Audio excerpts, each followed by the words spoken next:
So we got to hit refresh on that, because that's what happened last time. And then you should see the video. Let's hope that works. All right, wow, 13 seconds in. There we go. All right, it's me, your buddy. It's David Wilcock. How are you? I hope you're as excited about what has happened today, or I found out about today, as I am. This is really, really big news, folks. What has happened, in case you don't already know about this, we have been talking about WikiLeaks having a treasure trove of apparently outstanding data that takes whatever we learned in 2016 and goes into overdrive. We're talking about something of such magnitude that it is the grand data dump we've been waiting for. We have heard about the data dumps for ever since at least 2014, 2015. We started getting briefings on this. In other videos here on YouTube and elsewhere, I have shown you, and in conferences, I've shown you tweets from, for example, Kim.com. And if you remember, Kim.com is a guy who has some really amazing background in the computer biz. He created a file sharing service which became very, very popular, and he made a lot of money. Some might not say in the most honest way because it was through hosting stolen content, more or less. But they did, it was called Mega Upload. But they did learn some interesting things. He came into contact with Julian Assange from WikiLeaks, and that was something that you hear about in the Kim.com movie, where they actually talk about him getting arrested and cops coming to his house and raiding him. So yeah, is he totally clean? No.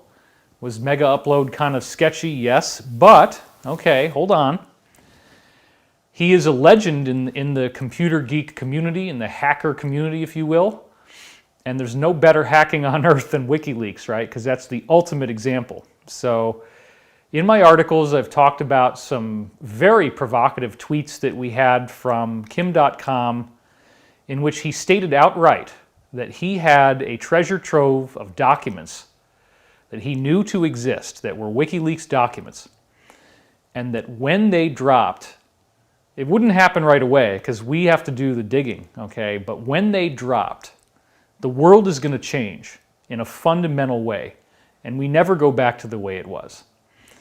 This is a huge curated collection where I would assume that pretty much anything you dive into is going to have very intense content.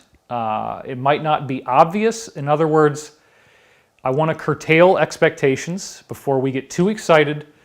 It's not like you're going to open up every file and see, oh wow, look, here's the summoning Satan section, right? Here's how you properly do a child sacrifice or whatever the hell is in there. I don't even know. It's crazy, okay? We've been hearing about this for so long, and if you also remember, there was one point where Julian Assange had actually released an encrypted file, and it was gigabytes in size. That apparently is this file, okay? This was like his dead man switch. If anything bad happened to him, he was apparently going to release this. The Kim.com tweets certainly implied that there was an organized effort to get this information out to the world at the right time, when the right situation came up, and obviously we are in that time now. So therefore, it is with great pleasure that I'm doing this show today, because we have waited for so long to see these data dumps. We have heard about this, and now finally, as of today, is when I found out. All these emails start coming in. Everybody is telling me what's going on. So let's go to the slide, because you're gonna use my computer with me now. We're gonna go through this together. So I don't know what the sad news for Willie Nelson is. He looks like a mugshot, but I think he's doing pretty well now. He was bankrupt for a while, but hopefully it's not too sad, whatever it is. We love you, Willie. Anyway, blacklistednews.com is a really cool website. And check out this headline right here. WikiLeaks dumps all of their files online. And then we have the source, Twitter Justice for All CQ. Okay, so let's just take a look at what's on here. Now, first of all, you'll notice that there's different dates on these files. A lot of them are dated January 1st, 1984. But then you have December 1st, 2016. You have October 8th, 2016. September 14th, 2016. So each one of these is pretty crazy. So let's just start reading it down, right? Afghanistan OEF property list. There might be some nasty stuff in there. Charterhouse, I believe that's a financial firm. Iraq OIF property list. WikiLeaks spy files. Anakata, Aryan Nation, Bare Essentials. Barclays Bank, one of the biggest banks. Tax avoidance, censored by Guardian News. Barnes & Noble, I like Barnes & Noble. We might learn some things we really don't like here. Blood and Honor Database, BND Inquiry, BNP 2009, Bolivariana, Budapest Gay Rights Riot 2008. Maybe they set this thing up, to have a riot happen. That happens with the deep state. Cablegate, we've heard about that one. Kafkas board papers, I don't know what that is. CBS News, 60 Minutes. That's probably something bad on CBS News. Sirac, Senep, Colombia conflict videos. Not sure what that is. Investigators. Clinton emails. Ooh. Okay, everybody's probably going to want to click on that one, right? Collateral murder. Yikes. Detainee policies. Empire challenge. FB. It goes on and on. Freddie Balzan, I don't know who that is. Gitmo, Supreme Court censorship. Okay. IC Watch, Iran, Telco. Italy, child sex 2008. Wow, that's going to be crazy. Julius Baer stalking, Kenya, Imanara. You see what I'm saying, folks? This just goes on and on and on and on and on. Peru, Petro, Podesta emails. We know that one. That one's already come out. RNC election, Sarah Palin hack, Saudi government, Scarlett Keeling's murder, Scientology, Smith County Justice, don't know what that is, spy files. I mean, as you can see, this just goes on and on. It's totally amazing. U.S. Catholic hospitals, 1,000 Marines in Georgia. I mean, it's just crazy. And look, folks, I mean, each one of these is probably like a whole study in and of itself. And I'm just showing you the size of this thing, okay? Just try to check out Anatomy of a Subway Hack, Amnesty International's abortion policy, Anti-Anonymous flyer by Scientology. I mean, there's just tons and tons and tons of stuff. This is crazy. Some of this might already be up there, but everybody is talking about it as if there's a lot of new stuff in here. And again, any one of these you can click on, and there's just so many. So this is really crazy, and of course, it stops on C. But let's go now to the link. And I want to try to keep this moving. I'm not going to get bogged down too much in this. Okay. So he's got a pinned tweet, which is not the one that they were just showing. I'm not sure where the WikiLeaks files are. But yeah, so this looks like he's got a lot of other stuff that he's just made. This is all within 5 hours, folks. So he's very excited right now. And this might have been from yesterday. That he actually posted this. Okay, so we didn't have the actual link of it, but anyway, you got the point. So let's go over to. I'm going to do this now. We're going to turn off mirror displays, and we're going to put this up and get this going. When we're ready for slides, we'll have that ready. All right. But before I get to my slides. I just want you guys to understand the enormous amount of scrolling that I just did. That's only up to the letter C. And I went through the whole thing on the WikiLeaks site, which the link isn't really there, but we'll have it in the description section as soon as we're done here. This is stunning. And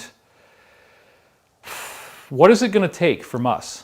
Okay, the alliance, if you will, this group that is defeating evil on planet Earth, the deep state, the cabal, the Illuminati, they do need our help. And I've said this many times. This is a civilian-led, patriotic mission in which, for most of us out here, this is not a blood and guts, bullets and bombs war. This is a cyber war that you get to choose whether you want to have anything to do with it or not. You can do it from home. Now is probably a good time for a lot of us who want to be able to contribute in a functional way to go in there and start digging, because look at what happened after 2016, just from the 2016 emails that were leaked in October regarding certain very high-level individuals whose names would probably create little markers in my video. So we don't need to say those names necessarily, but you know what I'm talking about, and you know about certain foods that were listed as keywords in those emails and how disturbing all that stuff is, okay? And what have we learned in the 4 years since this happened? We've learned an incredible amount, and people are still following the leads from those original emails and digging things up and taking it to the next step and finding out more information and going beyond what we thought we knew. So I'm very excited today because you all have an opportunity to get involved and make a contribution. There's so much information in these WikiLeaks files. Please, I hope that we all think about how we can dive in ourselves and pick one of the folders that maybe don't look like the ones everybody else would want to read. If we all read the Clinton email folder or whatever, we're not going to get to the bottom of this. We need to go into the weird stuff. We need to go into the obscure stuff.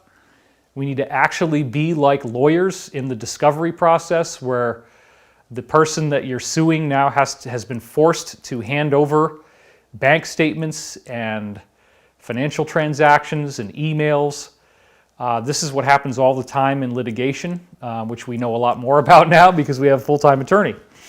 So this is like the discovery process for the cabal, at least the first wave of it. We now can be the attorneys, we can be civilian journalists. We go in there, we find out what the heck they said, what did they do, what's in those documents, and then you're going to have to read a lot of really boring stuff. It's not going to be fun, it's not going to be enjoyable.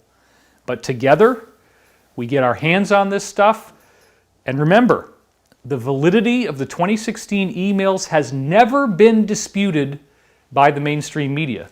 They have never disputed the validity of the... Absolutely, yes, we're going to do the meditation at the end. And Elizabeth's going to be there with me for that, absolutely. That's a very important part of the technology. And Elizabeth, did you want to say anything right now about what's going on? Because it's so exciting. I mean, this is such a moment in history with WikiLeaks doing this drop. And then all the stuff we can't talk about, the briefings we got, we're not going to talk about that at all. Just Right. We do talk to some of the sacred warriors who are a part of this. And we're going to do a meditation today to help to send love and protection to all of those men and women who are out there right now risking their lives and putting it all on the line so that we can live on a peaceful planet where innocence is protected and where beauty can be free. So that's what I put my stake in the ground for, and I talk about it all the time. And we're going to be doing a meditation for that later. And we actually have your new video. Mm-hmm. We just shot on this same set with the same thing before we went live. We shot the intro for that, but why don't you tell everybody about what we're about to release, because I'm really excited about it. My video? Yeah. It's my conference talk from Dimensions of Disclosure 2019. And it's essentially really the second or third time that I've spoken on stage in front of 400 or 700 people. And I talk about the sacred warrior a lot. That's one of my big battle cries. And I talk about the martial arts and the sacred feminine. And we made some music for it, and there's some music in it that you and I did. And yeah, it's very cool. Yeah. And this is sponsored by our 501c3 corporation, which is called Wilcock Spiritual Healing and Empowerment. We had a lot of people asking for ways that they could donate without paying taxes, and we actually do have all of it done the right way. We're under the supervision of a CPA firm, and so everything is done totally by the book. And so one of the ways that we give back to you is by giving out free content. So this is a movie-length show that has multiple camera angles, and you're going to really love it. So, and we do a lot to help to protect animals. We love sloths. We are going to be helping some of the burned koala bears from Australia, which is so sad. So many animals lost their lives there. there's a billion animals, right? Sadly, a billion animals lost their lives in the Australian fires. And there are still some wounded ones that are alive. And so we use that foundation to channel assistance to different organizations. And we're actually featuring those in the Ascension Mystery School. And we're doing like little short videos, so maybe we can also let other people know. But we're doing our best to be a part of the solution, which is to anchor in the sacred here on Earth, to make sure this Earth is a beautiful place and a peaceful place for now and for generations to come. Well, let's also put this on the record while you're here. You and I both got some new briefings that are really heavy, and we're not going to say what they are, but for people who don't think this is real, what would you like to tell them? Well, since David and I have been together closely for like the last 4.5 years, I've gotten to meet about 20 insiders, and some of those are people that are deep inside of the government. There are insiders that he never really even talks about. We'll just generally talk about, but they're not really known. And from some of the insiders that are in the deepest levels of really the warriorship on the planet, you would call that the Alliance. Right now, we have gotten information from them that they are doing active operations, that it is Which is a very important term. It's mostly a silent war. It's not put out there. They're not telegraphing what they're doing. They're not making a big deal out of it. They're just taking care of business and doing what needs to be done in order to protect beauty and innocence, really. It really comes down to just protecting peace. Right. And unfortunately, we have to protect peace. It would be very nice if we actually didn't have to. It would be nice if everybody honored each other and gave each other space, like 6 feet of space. And how about 6 feet of spiritual space? How about 6 feet of psychic space, you know? Spiritual distancing. Yeah, let's start, let's take this up another couple levels here. It would be nice if everyone really did that, because then there would be no need for protection. We wouldn't have to protect the children. We wouldn't have to protect the animals. We wouldn't have to protect ourselves. However, it's not the world that we live in. So we do live in a world where there are predators. And it's unfortunate, but it's real. And those predators have just been even more outed today. And it just happened today. You know, the citizen journalists are going to be the ones to really unpack it. You guys, those who have a sense of sacred justice in your heart and want to do something about making this world a peaceful place. So, yeah, we're doing what we can, and we're sacrificing things too, but it's real. So anyway, these people are losing their lives because we did get those briefings, and some of them are now going in and they don't know if they're going to live or not. There's a lot of hurry up and now. wait. Yeah. Nobody really knows what's going to happen or when it's going to happen. But I think it's safe to say, without stepping over any lines, that there's going to be a lot of loss of life in this process, and that includes a lot of friendlies. And so I know how easy it is for everybody to get wrapped up in this and think, oh, this is a LARP, this isn't true, you guys are making it up. We're talking to people who might not make it. This is very serious. Well, and look at what Julian Assange has sacrificed in order to get this information out to the world. Julian Assange has sacrificed much of his life, if not all of it. So let us, give a tip of the hat to Julian Assange, who put his life on the line to get this type of information out to us. And the world has not been the same since. So he is one of those sacred warriors who, we all are human too. So nobody is floating on air here or ascended. So he's a human, everyone's a human who's doing this stuff, but there's a sacred warriorship to it all. So his sacrifice has brought this to us, you know? Yeah, Julian Assange is a total hero, and you know, when you do this kind of stuff, they try to set you up, and they did a really good job on him. Right. Thank God I never fell for any of that honey trap stuff, and none of that stuff happened to me. I've had a really good, clean run here. But you see what happens, you know, Man. it's people sacrifice, you sacrifice a lot when you come forward and you make a sacred stand. And Julian Assange has clearly made his sacrifices to do what he felt was the right thing. But what we also want to point out is that people are paying the ultimate price, and there's going to be, I don't even want to speculate how many friendlies are going to not make it or already have not made it, because we don't even have any specific information. But we do know this thing is gonna be done, or has been done already, part of it, and it doesn't look like there's any way that the deep state can really fight back. And I don't think that they're going to be any more happy after this They seem download. to be fighting back. But I mean, not anything that's going to really stop the plan. They've always said trust the plan. And the people we're talking to have great confidence that this is actually going to work. And we're not getting any kind of like, uh-oh, maybe this isn't going to work. We're not hearing that at all. So we'll do a meditation at the end and just give me a call. Okay, cool. And I'll do some singing bowls. All right, Elizabeth Wilcock, everybody, give her a big round of applause. You can't really hear it, but it's there. No, thank you. Okay, so I'd like to now, we're not going to make this a really long one, and because there's, you know, but there's so much going on in the world right now. So one of the things I'd like to do right now is go back to the slides, and I want to review for you some of the stuff that Q has already said. I did say this before, but it was in the middle of a big 5-hour ordeal, and now everybody's going to want to sit through that.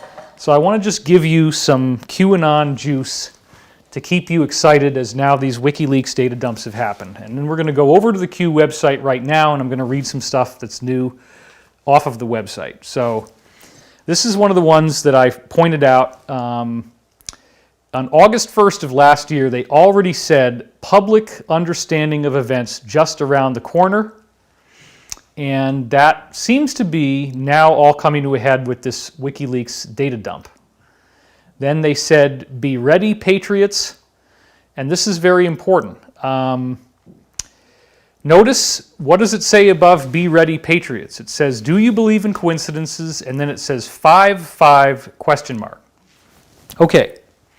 Of course, we all just got bitch slapped by Q, basically, like stop speculating about dates, stop speculating about dates. Well, what do you guys mean by 5-5? Okay, because it sounds a lot like May 5th. And notice that they're talking about it here back on November 11th of last year. How is that a date? I don't know, okay? But that's the kind of thing that Q is allowing us to speculate about, given the fact that they actually mentioned it. And they just mentioned it again very recently. I don't honestly know. I don't know if anything's going to happen on that day, but what we did find out, okay, is that 5-5 is a military code that means Mayday. And Mayday, of course, means some kind of an emergency. Does that mean it's an emergency for the cabal? Maybe. It's interesting that we have heard about these releases of data dumps as one of the last things that would happen before things really light up, and we've also heard about the unsealing of indictments, and there was a lot of teasing on Fox News, as I said in my last show, about the fact that they are getting ready to unseal indictments as early as this week.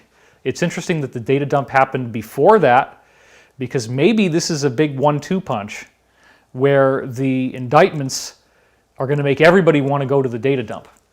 So now we got the data dump, but we haven't seen the indictments yet. It's still only Wednesday. And again, please also bear in mind, folks, Q has always told us you got to be patient. We cannot rush this thing. We've got to do it at the right way, at the right time. And it is, I'm not involved in this except for getting little crumbs off the table, just like everybody else. I had more of them, I guess, because I've done this for longer. And I had briefings on this going back to 2009 about the idea that the deep state would be arrested, imprisoned, brought to justice with a fair trial. And so This is it. This is what we were told, that you were going to have to stay home, that there would be operations going on while everybody is stuck at home and you have to have food at home, and you either wouldn't be able to leave the house or you wouldn't really want to leave the house. Well, that's what's happening. So before I get back to the slides, let me also say this real quick. Most people are now feeling as if this is the end of the world, that they have lost hope, that the economy has been destroyed. The latest headlines are really, really bad, okay? I've said this in the last show, I want to say this again. The only thing that really matters is that the most powerful person on the planet is going to be elected in November of this year. The most powerful person running the most powerful country. Okay?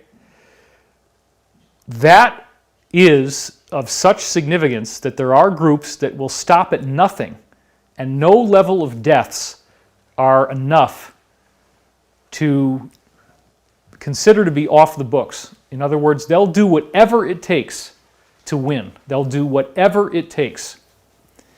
And so if you're not familiar with what's going on, the current administration, despite the fly traps and foibles that have come out and the incredible anger that has been raised in society, I will say this, I'm willing to overlook an awful lot of stuff if they can pull this off, because the scope and the depravity of the stuff that has been going down is so bad that I will take whatever is a solution as long as it preserves freedom and liberty and that we end up better off.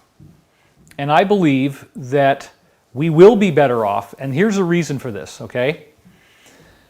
I've met with many, many different insiders for many, many years, and many of these people know about this deep state, they know about the military-industrial complex, they understand secrecy, they understand compartmentalization, and there is a very key axiom going on here. When you go back to the deep state and you look at what's really happening, you have two factions, okay? This is very important. You have the Rockefeller faction, which is America, and you have the Rothschild faction, which is Europe, okay? The Rothschild faction, of course, is the older faction. The Rockefeller faction is the new faction. Now, originally, what was supposed to happen was that the Rothschilds created the Rockefellers to basically be like a district of their secret control plan that would run the oil business. They didn't realize when they did this that the oil business could become the predominant money-making business, because at the time, all of the Rothschild-controlled businesses were absolutely supreme. Financial system, bribed judiciary, bribed police, federal officials, election tampering, drug smuggling, gun running, human trafficking, prostitution, all of the things that are vices. Those businesses typically end up being controlled by them like a mafia. You can't get in without them ultimately being the ultimate source of profit. This, of course, gets into things like the British East India Trading Company, which was not just trading tea, they were trading opium and getting a lot of people hooked on drugs, and then they'll pay a premium price for that, and then all that money flows back up to the top.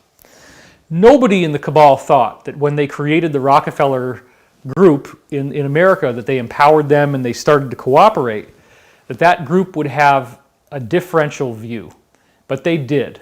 And some of this actually is religious, because the Rothschild faction has a very specific type of religion called Luciferianism.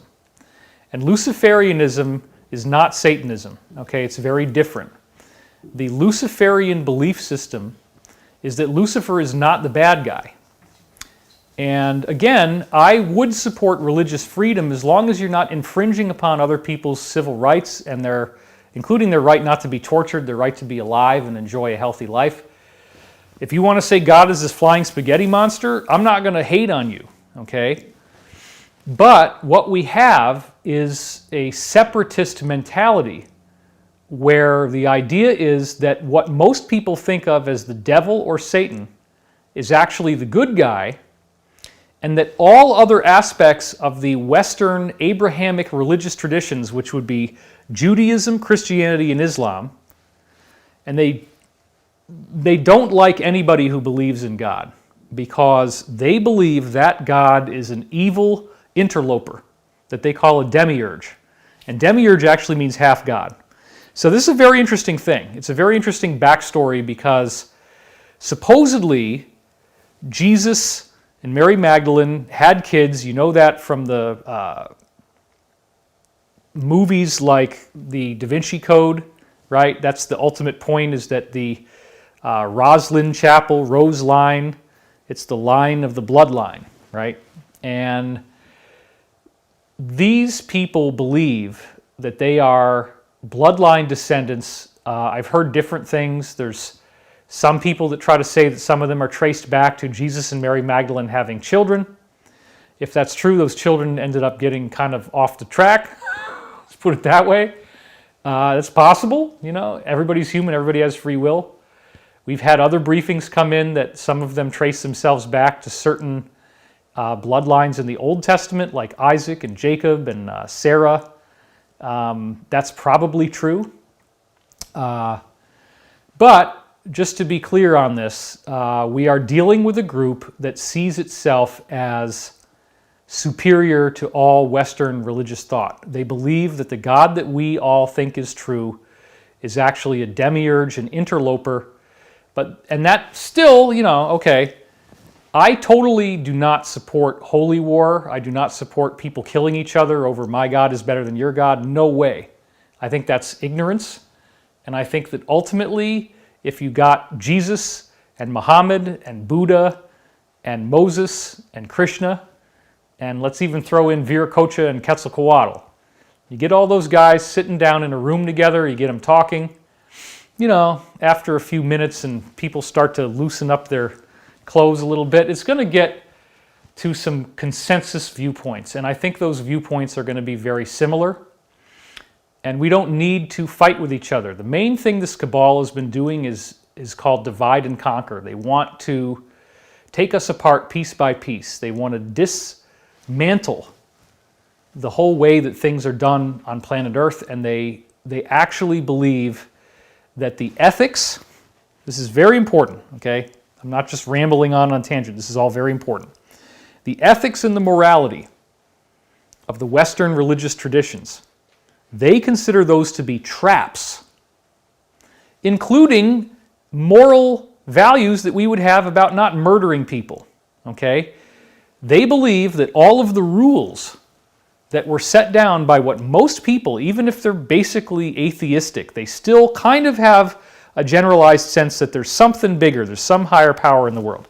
If you go into Alcoholics Anonymous meetings, which I did the 90 and 90, okay, back in 1992. I did 90 meetings in 90 days.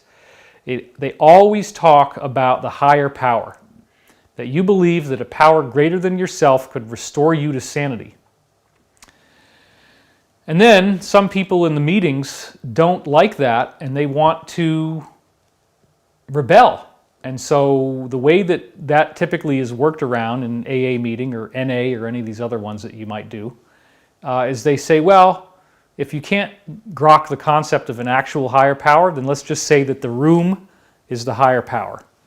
So some people really get into that and they talk about the rooms. And when they say the rooms, it's like a Christian saying Jesus. These rooms have done so much for me. The rooms have changed my life. The rooms, and that's fine. You know what? If you want to quote a Christian line, Jesus said, where two or more are gathered, there shall I be. And so when we come together like this and we're talking about the salvation of planet Earth, the salvation of humanity, this is big stuff. This is exciting stuff. And we all are coming to grips with the fact that our planet is not a fairy tale, that we were told it was by mainstream media, talking heads, enforcing a political viewpoint, enforcing a religious viewpoint.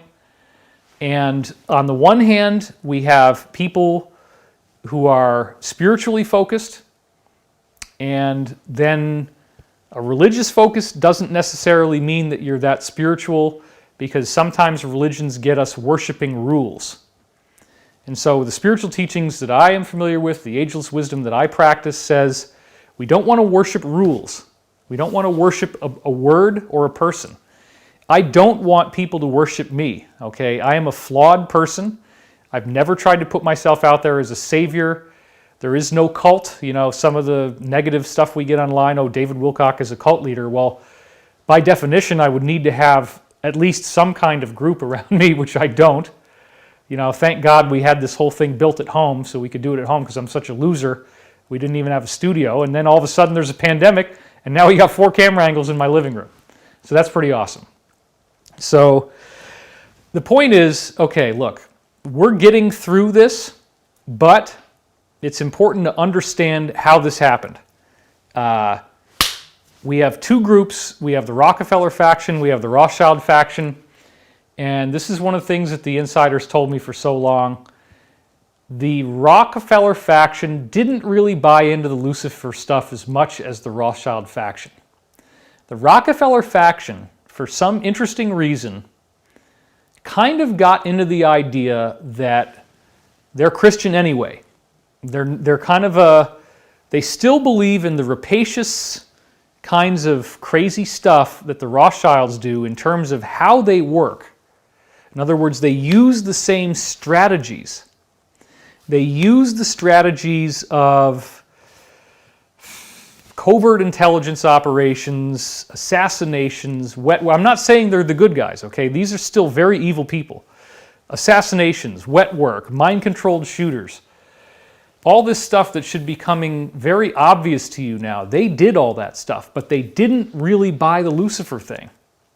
And this fundamental disagreement catapulted itself into all these different areas. So one of the things that we do know for a fact that has been discussed many times, okay, is that the Rothschilds actually signed the Balfour Declaration. Now, the Balfour Declaration is what pledged the land of Israel to the Jewish people. But it was a declaration. It was just done. And so the Rockefeller faction has always had a close and tight relationship with Israel. Now, I am not at all anti-Semitic. And at the same time, there's these interesting things that come up about Israel that we've heard recently. There's been reports that Epstein was reporting back to Israel with the data that he was getting from people for blackmail purposes, that the security firm that Harvey Weinstein was using called Black Cube was, tormenting people and trying to threaten them with death from coming forward to actually get Harvey Weinstein. Black Cube was an Israeli firm. Okay, and we've heard for a long time that the Rockefeller faction was traditionally running the Republican Party, and the Rothschild faction in America was traditionally running the Democratic Party. Okay, let's assume that's true for a minute. What did I just say about the Rockefeller faction in terms of their spiritual beliefs?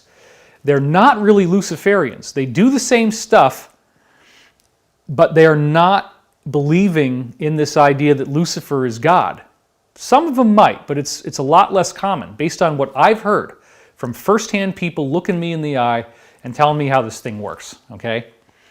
It is very interesting to note that during the time that Republican administrations were in office, that we fought a bunch of wars that were very much in Israel's backyard.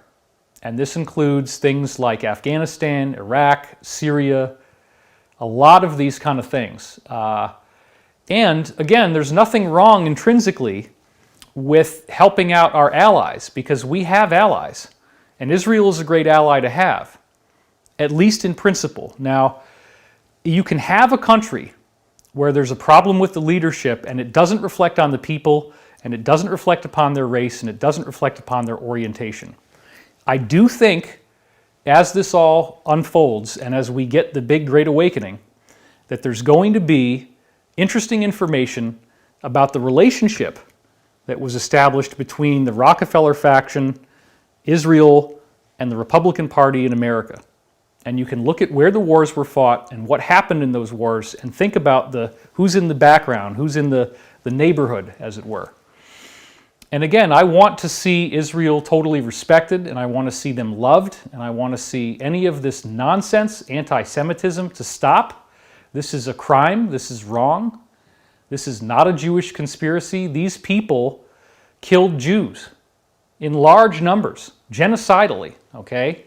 That is real. There's no way you can cover that up and try to say, oh, that didn't happen. They don't like anybody who believes in God.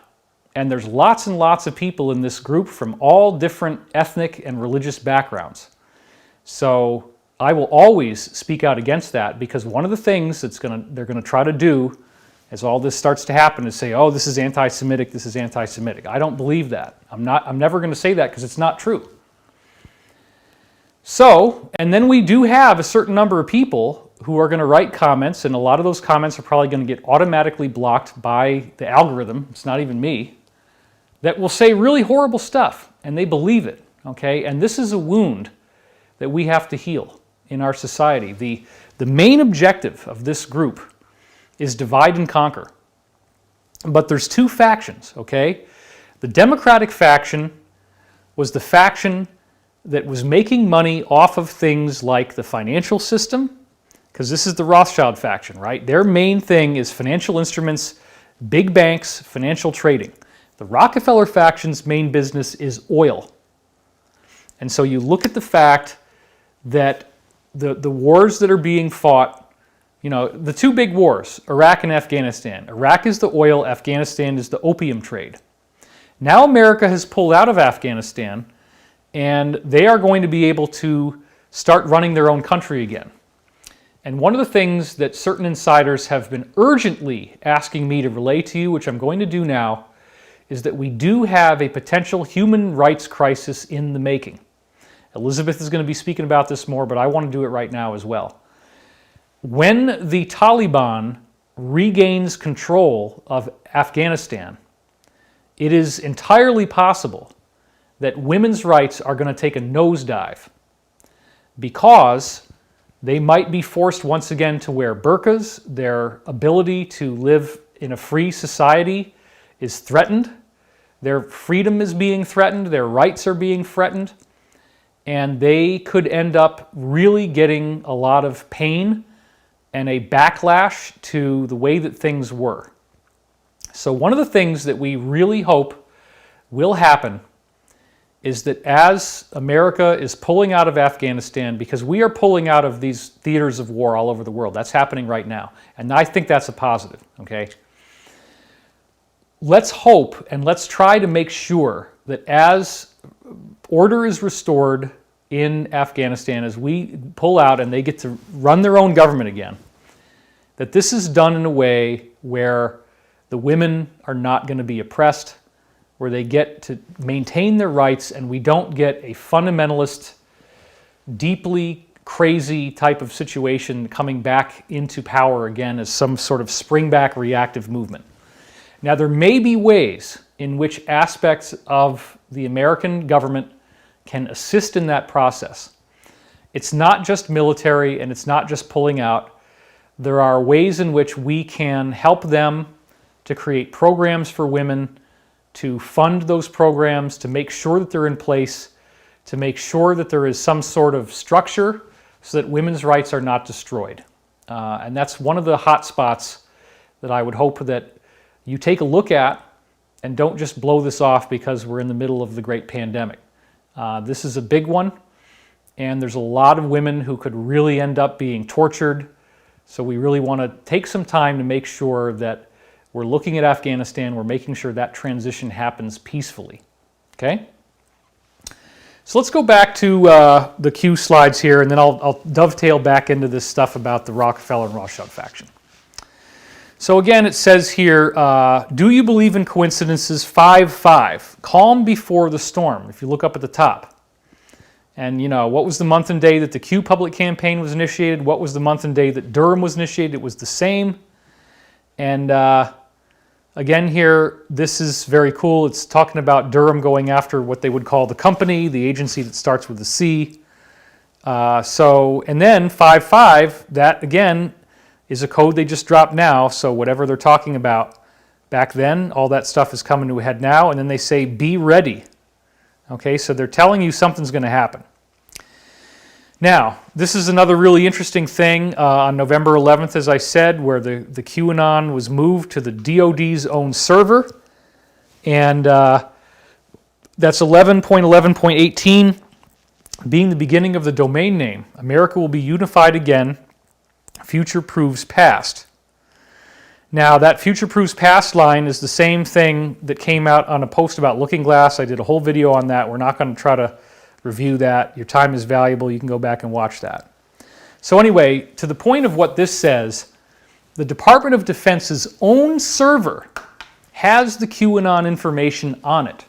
And that's very exciting because when we have the actual Defense Department of the United States government backing up the posts of Q as critical infrastructure, defense, it's a war, it's a cyber war, and they put that structure behind a wall that is essentially in the cyber arena, in the internet arena, it is a military protected enclosure. This wouldn't be happening if this wasn't real. We wouldn't have seen society go over the cliff like it has here randomly. This appears to be all part of a structured plan, which I don't think is bad. Because let's just be clear on this. When we find out about these arrests, we're going to find out that very many top people were brought to justice or are being brought to justice. We're going to find out that they all gave testimonies of incredible detail. A lot of people have sung like rats on a sinking ship. There was this book that Weinstein was carrying when he went into trial, which was Elia Kazan. And he is a very famous person in Hollywood history as a traitor because during the McCarthy era, he reported on the activities of the deep state in Hollywood, this communist infiltration, which everybody laughs at that now. But if you just change communist and you say Illuminati, that's what it really was. Kazan ratted out a whole lot of people while he was going down, and then Harvey Weinstein brought his book into the courtroom, so that said he was going to rat. So you might not know this yet because it's not public, but Harvey ratted out a whole bunch of people. Okay, he still had to go to jail, but he did give a whole lot of very, very useful information. Many people have already been interviewed, and we're going to find out a whole lot of stuff. It's extremely exciting. And even now, with WikiLeaks dropping this thing on you, holy Christmas. Merry Christmas, folks. This is the big gift. This is the data dump we've been waiting for years. It just happened. And it's extremely, extremely exciting. So we'll talk more about the two factions in a minute here. But sure enough, I went online and I looked, and there it is. The DoD's own server is 11.11.18.0 to 11.11.18.255. How in the world could this have happened if Q is a LARP, live action role play, meaning not real? Why in the world would a supposedly garbagey internet forum, some yawn fest, right? It's a bunch of dorks, doing this. Why in the world would that be out there? On the DoD's own server. Because this is real. Because what they're telling you is real. Okay? And Austin Steinbart popped up. And I actually made a tweet and said, go look at this guy's stuff because he had some interesting videos. Well, he got a federal lawsuit dropped on him for going up against Q and saying that it was all him. And I feel really sorry for you, man. And I just hope that there's a way that you can get yourself out of the sling by being cooperative. And but I don't really know what happened.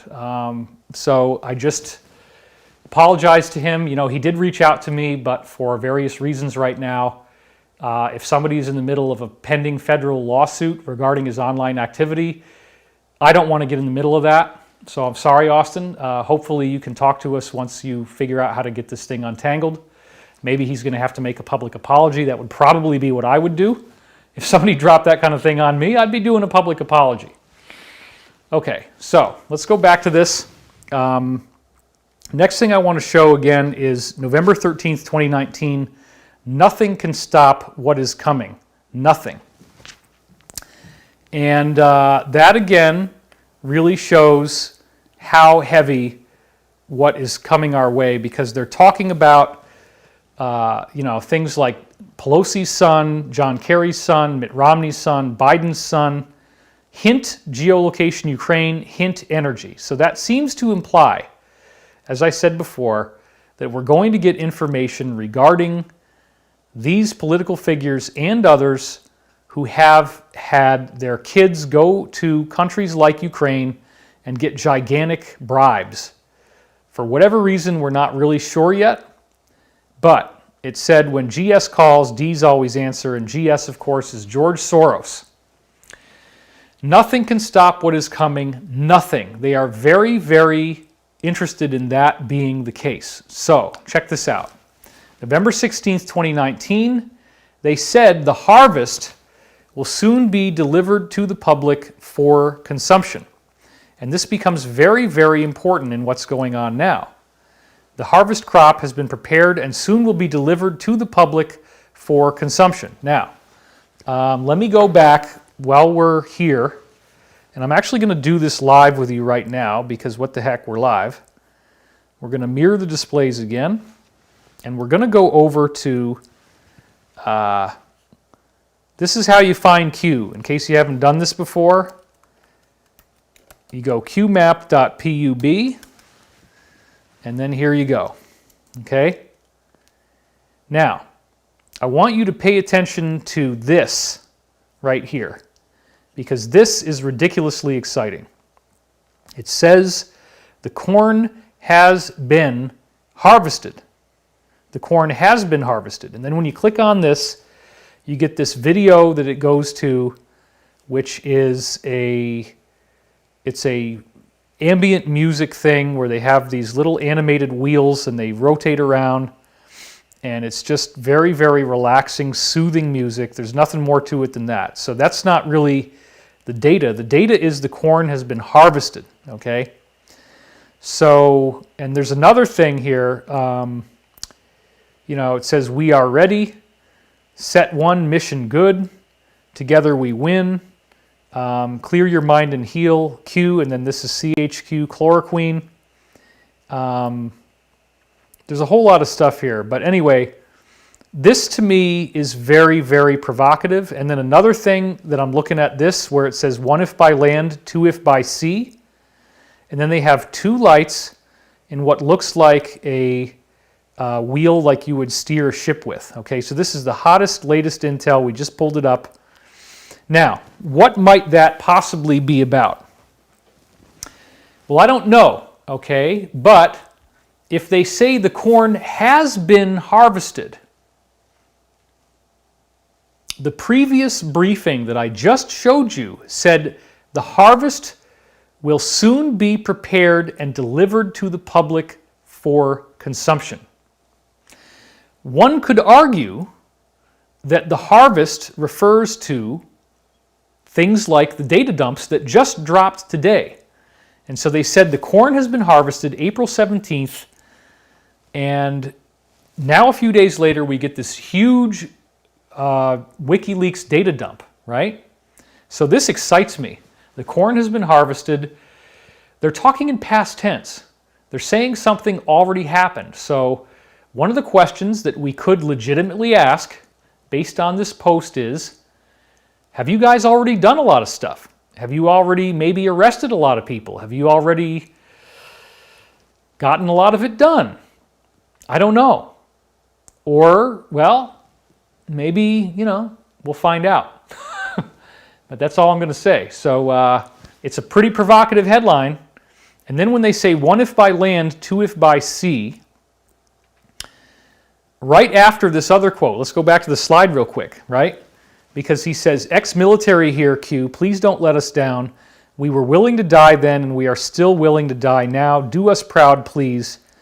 And they say, for God and country, brother. So then they say 1 if by land, 2 if by sea. Now, what is the historical precedent for that? Okay? The historical precedent for that, if you don't already know, is it is a reference to the early patriotic history of the United States of America, specifically with regard to the idea of a code that was given to, I believe, Minutemen, which were the original patriots who were up all night and making sure that if any type of war activity took place, that they would be ready to go running at top speed in a minute, 60 seconds hopefully, get that information where it needs to go, so that America doesn't get caught with an invasion, because separating from the British was very difficult. There wasn't a lot of money, there wasn't a lot of support, and you're fighting this gigantic British Empire that is so scary. The American Revolution was an amazing, amazing thing because it was done on a minimal budget. And so there was a code, and this goes back to Paul Revere and all that kind of stuff. If you're, when you're a child in America, you get all this American history every year in grade school. It goes on and on, all the way through high school. 1 if by land, 2 if by sea was a code that had to do with lights. And if there's one light that lights up, it means that there's an invasion coming in by land. And if there's 2 lights, it means there's an invasion coming in by sea. Okay, so given the fact that Q gave us 2 lights, what could that mean? It's possible to me, and I don't have any briefings on this, by the way. This is pure speculation, which they're asking us to do by making these kinds of things. They want us to think about this. They want us to speculate. Is it possible, and I don't know, okay, but I'm just saying this, is it possible that there is some sort of classified operation that we don't know about where, for the sake of argument, let's say that there could have been 2 ways that this thing would have been done, and one of the ways might involve more land work, and they would call that the by land choice, and the other way might be the by sea choice. And again, I don't really know what that means. I don't know where they would go or why they would use ships on the sea. But another thing that they said, as I was talking about in the last show, is that the black sites have been shut down, and these are boats that are on the sea where they say in the Q post that MK Ultra was going on there. There's probably a lot of children that are imprisoned there. We're hearing all these reports now about children being freed from underground tunnels. One of the headlines I saw today, 50,000 children apparently have just been freed. That is not confirmed. I haven't had time to go back and look at it. We got a lot of stuff going on here. But definitely when Q says black sites have been shut down, those black sites are by sea. So all I can say is that active operations mean people are dying, and they are doing this ethically. They are not hitting anything with bunker buster bombs. They're going to do it the right way. But doing it the right way, unfortunately, means that a lot of friendlies get lost in the process. They are dying for their freedom for the planet. And we feel really bad about that. So whatever the heck we've got going on, and the problems that we have online, and the opposition that we've had, nothing even comes close that we've dealt with to the stress and the pain and the fear and the trauma of soldiers, possibly in the tens or even hundreds of thousands, I don't know how many there are, actually dying to get us our freedom back. So we honor them, we salute them, we salute their sacrifice, we salute their service, because there is nothing more virtuous or valuable than offering your own life as a payment in exchange for others' safety and freedom. That is the ultimate sacrifice. It is a sacrifice that I have always known that I could end up making for doing what I do. This is very real. The opposition is very real, and they have many, many assets and many, many resources, and a lot of people are amazed. They say, David, how are you still alive? Well, we do our best to follow the rules. There are spiritual rules in the universe. We don't ever flaunt them. We don't ever take advantage of them. But it is a very consistent teaching that you will be at least predominantly safe if you have preserved your karma to the best of your ability. You can make some mistakes here and there, yes. There is a lot of forgiveness, but where it really gets down to trouble is when you're doing things like blatantly screwing people out of large amounts of money, womanizing, Having sex with someone, saying you're going to be with them forever, and then turning your back on them and ghosting them, never calling them back. That kind of stuff, actually, when you become an influential political figure or public figure, that can get you killed. That kind of behavior. These angelic forces that I talk about, they can protect us, but we have to follow the rules, which means you have to genuinely be a good person. And again, there's a lot of room for mistakes. Corey Goode is obviously not a perfect person. I am not a perfect person. The President of the United States is definitely not a perfect person. A lot of people want this thing to be different than it is. You might want me to be different than I am. Well, I'm jogging for you now, buddy. I'm out there like Rambo, jogging with my crazy military dog, getting in shape. The love handles are disappearing. It's pretty freaking cool. I never thought that would happen. But it's awesome. And so I like what's happening in the world, not because of the fear porn that is being peddled by the media. The pandemic is horrible, okay? And what we're being forced to do is horrible. I was talking to Elizabeth about this the other night. How is it that we are now, the whole world is on house arrest, right? Let's think about this. If you get busted for a crime, and we have an overcrowded prison system, what are they apt to do? They're apt to give you this ankle bracelet that you wear all the time, and you get to be at home doing absolutely nothing. Your food is provided for, but you're a prisoner. And the main thing is that if you leave your house, that the ankle bracelet goes off, and you are the authorities are alerted, you broke the thing, and now you got more time. Well, hell, that's exactly what's happening, right? So this is like a global imprisonment. We have actually got everybody in prison. And so one of the things that Elizabeth and I were talking about the other day is you got to treat your cellmate well. And when you're in prison, it's stressful, it's terrible. Elizabeth and I have had unbelievable stress in our personal lives through a variety of different intersecting factors that are going on, including a variety of different legal things that are going on, launching our class, having all this information come in, having people trying to get us killed, which is very, very real. It's a lot of stress.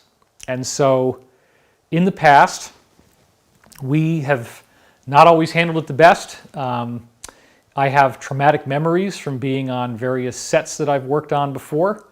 And so sometimes I exhibited stress in these live shows because I didn't know how my slides were going to work and all that kind of stuff. So we're going to try to make sure that doesn't happen anymore. I'm going to be very, very careful to not let that happen anymore, to just be relaxed, stay cool.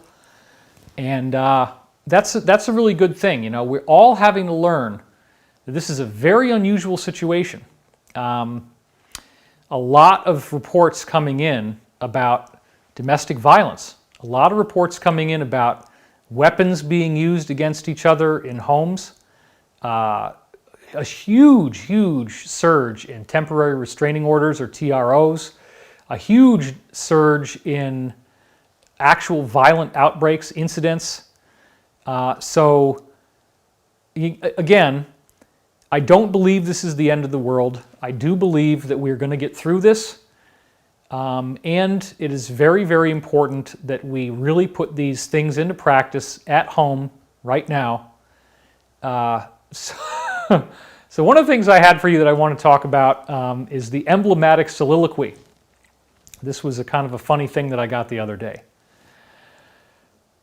And I think that this is actually good practice. Now, normally I teach people when you want to get spiritual, when you really want to start digging into your homework on a spiritual level, that you can journal and you can write things down and write about what's happening to you, write about your feelings. It's basically like what they used to call the diary. And that's good. That's actually really good. It's a healthy thing to keep you on track. You need to be heard, okay? But what I have found out, and I'm the big talker in the family, right? So what I have found out is that listening, asking somebody else to listen to you when you're stuck in the house together and you have nowhere else to go, you gotta dial that shit down. You can't do too much of it, okay? You want to be able to keep yourself from going too long on topics that, even if you're very excited and you're very positive, we all need to respect that we don't have anywhere else to go. We're trapped at home together. We're basically prisoners in a cell right now. And therefore, it's very important that you give everybody their space. And so in my case, I came up with a humorous name for a technique, and I call it emblematic soliloquy. And this is really funny because what I've been doing is that I will go outside on the patio here and talk to my dog. And I'll share with my dog, what's going on and how I feel. And what I find is that as I'm doing this, as I share about myself, that I might be talking about one thing that I think is the main topic. But at the same time, I will notice as I'm saying it, I'll be able to, in a meditative state, you can become the observer of yourself, and you can think about what else is going on that you're not seeing. And when I become the observer, I say, wait a minute. I'm talking about one level of subject, but then there's a deeper level. There's like a deep spiritual meaningfulness where this actually, the thing that I'm talking about out loud applies to these other things that are much deeper. So you can use free association. You can talk to your pet, or you could talk to yourself. You could do it in the mirror. You could do it outside. You can just talk to whoever. And that way, you have the experience of talking, which is like socializing. You can listen to yourself. You can check out the symbolic meaning of what you're talking about and look for the deeper levels, and if you find them, go there. But actually, I think that talking out loud is a good way to process all of your emotions as we're going through this very unique, unprecedented challenge. So a soliloquy is what happens in a play where the main character or one of the characters steps off away from the play and delivers the inner monologue of his thoughts or her thoughts. A soliloquy is where one character spends a long time talking by themselves. And that's a typical tool that was used in the Shakespearean plays. So now what I'm saying is the word emblematic, that means symbolic. So an emblematic soliloquy is where you are going off and talking by yourself to your pet or to the mirror or whatever you like, and letting the symbolic nature of what you're saying and looking for the deeper levels to go through you. Now, yes, I, David Wilcock, just told you that talking to yourself is a good practice, but you know what? We're at home, and you don't want to stay locked up in your head, and you do need to talk, but you also need to have the ability to give your friends and family some time. If you have good people you can talk to on the phone, I think that's a great thing too. But I also think it's good to talk to your higher self. You can talk to God, or whatever you want to call it, the intelligent infinity, the creator. Talk about what you really feel. And I think it's really going to help a lot. So I don't know what the heck the 2 if by C thing is, but there's a lot of chatter on here. It looks like things are really getting going. So let's go back to the slide for a minute. They're saying the corn has been harvested. That's very provocative. They're saying deaths are going to happen. Something about a military operation is what that appears to be. We are ready. Set 1 mission is good. Nothing is wrong. Everything's on track. Together we win. Where we go one, we go all. Okay, so there's a lot of stuff here. And, they also said it will be your choice whether to know. We went through that one with the Twitter CEO. It's very, very disturbing stuff. Anyway, let's go back to, because this gets us up to where we were in the last show. So let's go back to this, and let's go back to the split screen view so we can get you back on track here. All right. So, again, the tie-in here is that it says the harvest has been prepared and soon will be delivered to the public for consumption, and now they're saying the harvest is finished. The corn has been harvested. So probably a bunch of people have already been interviewed, and that information is getting ready to be delivered to us. And how do you remove a liability? Hunters become the hunted. That's a very, very provocative statement. That means that These people have been rapacious. They stop at nothing to use torture, death, murder. And our whole planet is threatened here. I mean, this is the degradation of the environment. This is the mass loss of life that they would like to create. There is an exceptional amount of information that we are dealing with a bioweapon here. I don't believe that that is anything other than the truth. We are getting some weird briefings about, they don't really necessarily know if this was designed or if it was accidentally leaked. But if it was accidentally leaked, somebody appears to have spiked it and messed with it and made it worse. So anyway, I'm looking at a lot of things online right now, and they're saying that it's not, most people don't even notice that they have this thing, right? And so there's a bunch of reports coming up now about how, hey, it's not actually that bad for most people. Depending on the percentage of where you read it, it could be between 20%, 50%, 70%, even upwards of, as I said last time, 85% of people, up to 85% of the people who actually have tested positive for this thing never knew they had anything, or they had very minimal things that they could easily manage, okay? So it's strange because this virus is very, very aggressive if you have the compromised immune system. It's very, very dangerous. It attacks the heart, it attacks the kidneys, it attacks the brain, and of course we know about what it does to the lungs. The immunologists that I'm looking at, as I've been doing my research this week, say they've never seen anything like this. But yet this is real. So when we look at the scope of what we're learning and the scope of where this is taking us as a planet, it's actually very exciting, because this appears to have been the cabal's last attempt to try to steer things in their favor, throw off the 2020 elections, stop freedom from happening, stop people from being able to gather, stop people from being able to support any candidate, stop debates from happening, force voting to happen by mail.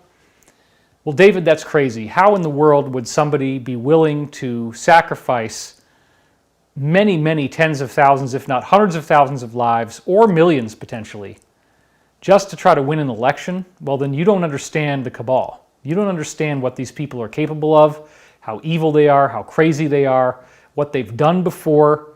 I've been a scholar on this stuff since I learned about it in college back in 1992, when I learned about what was being done with American corporations supporting Nazi Germany, and that they didn't even really hide it that well.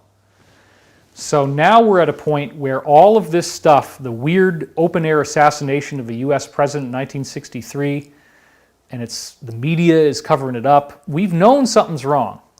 There's a lot of great songs in the 1970s, like disco songs, that came out in the aftermath of Watergate.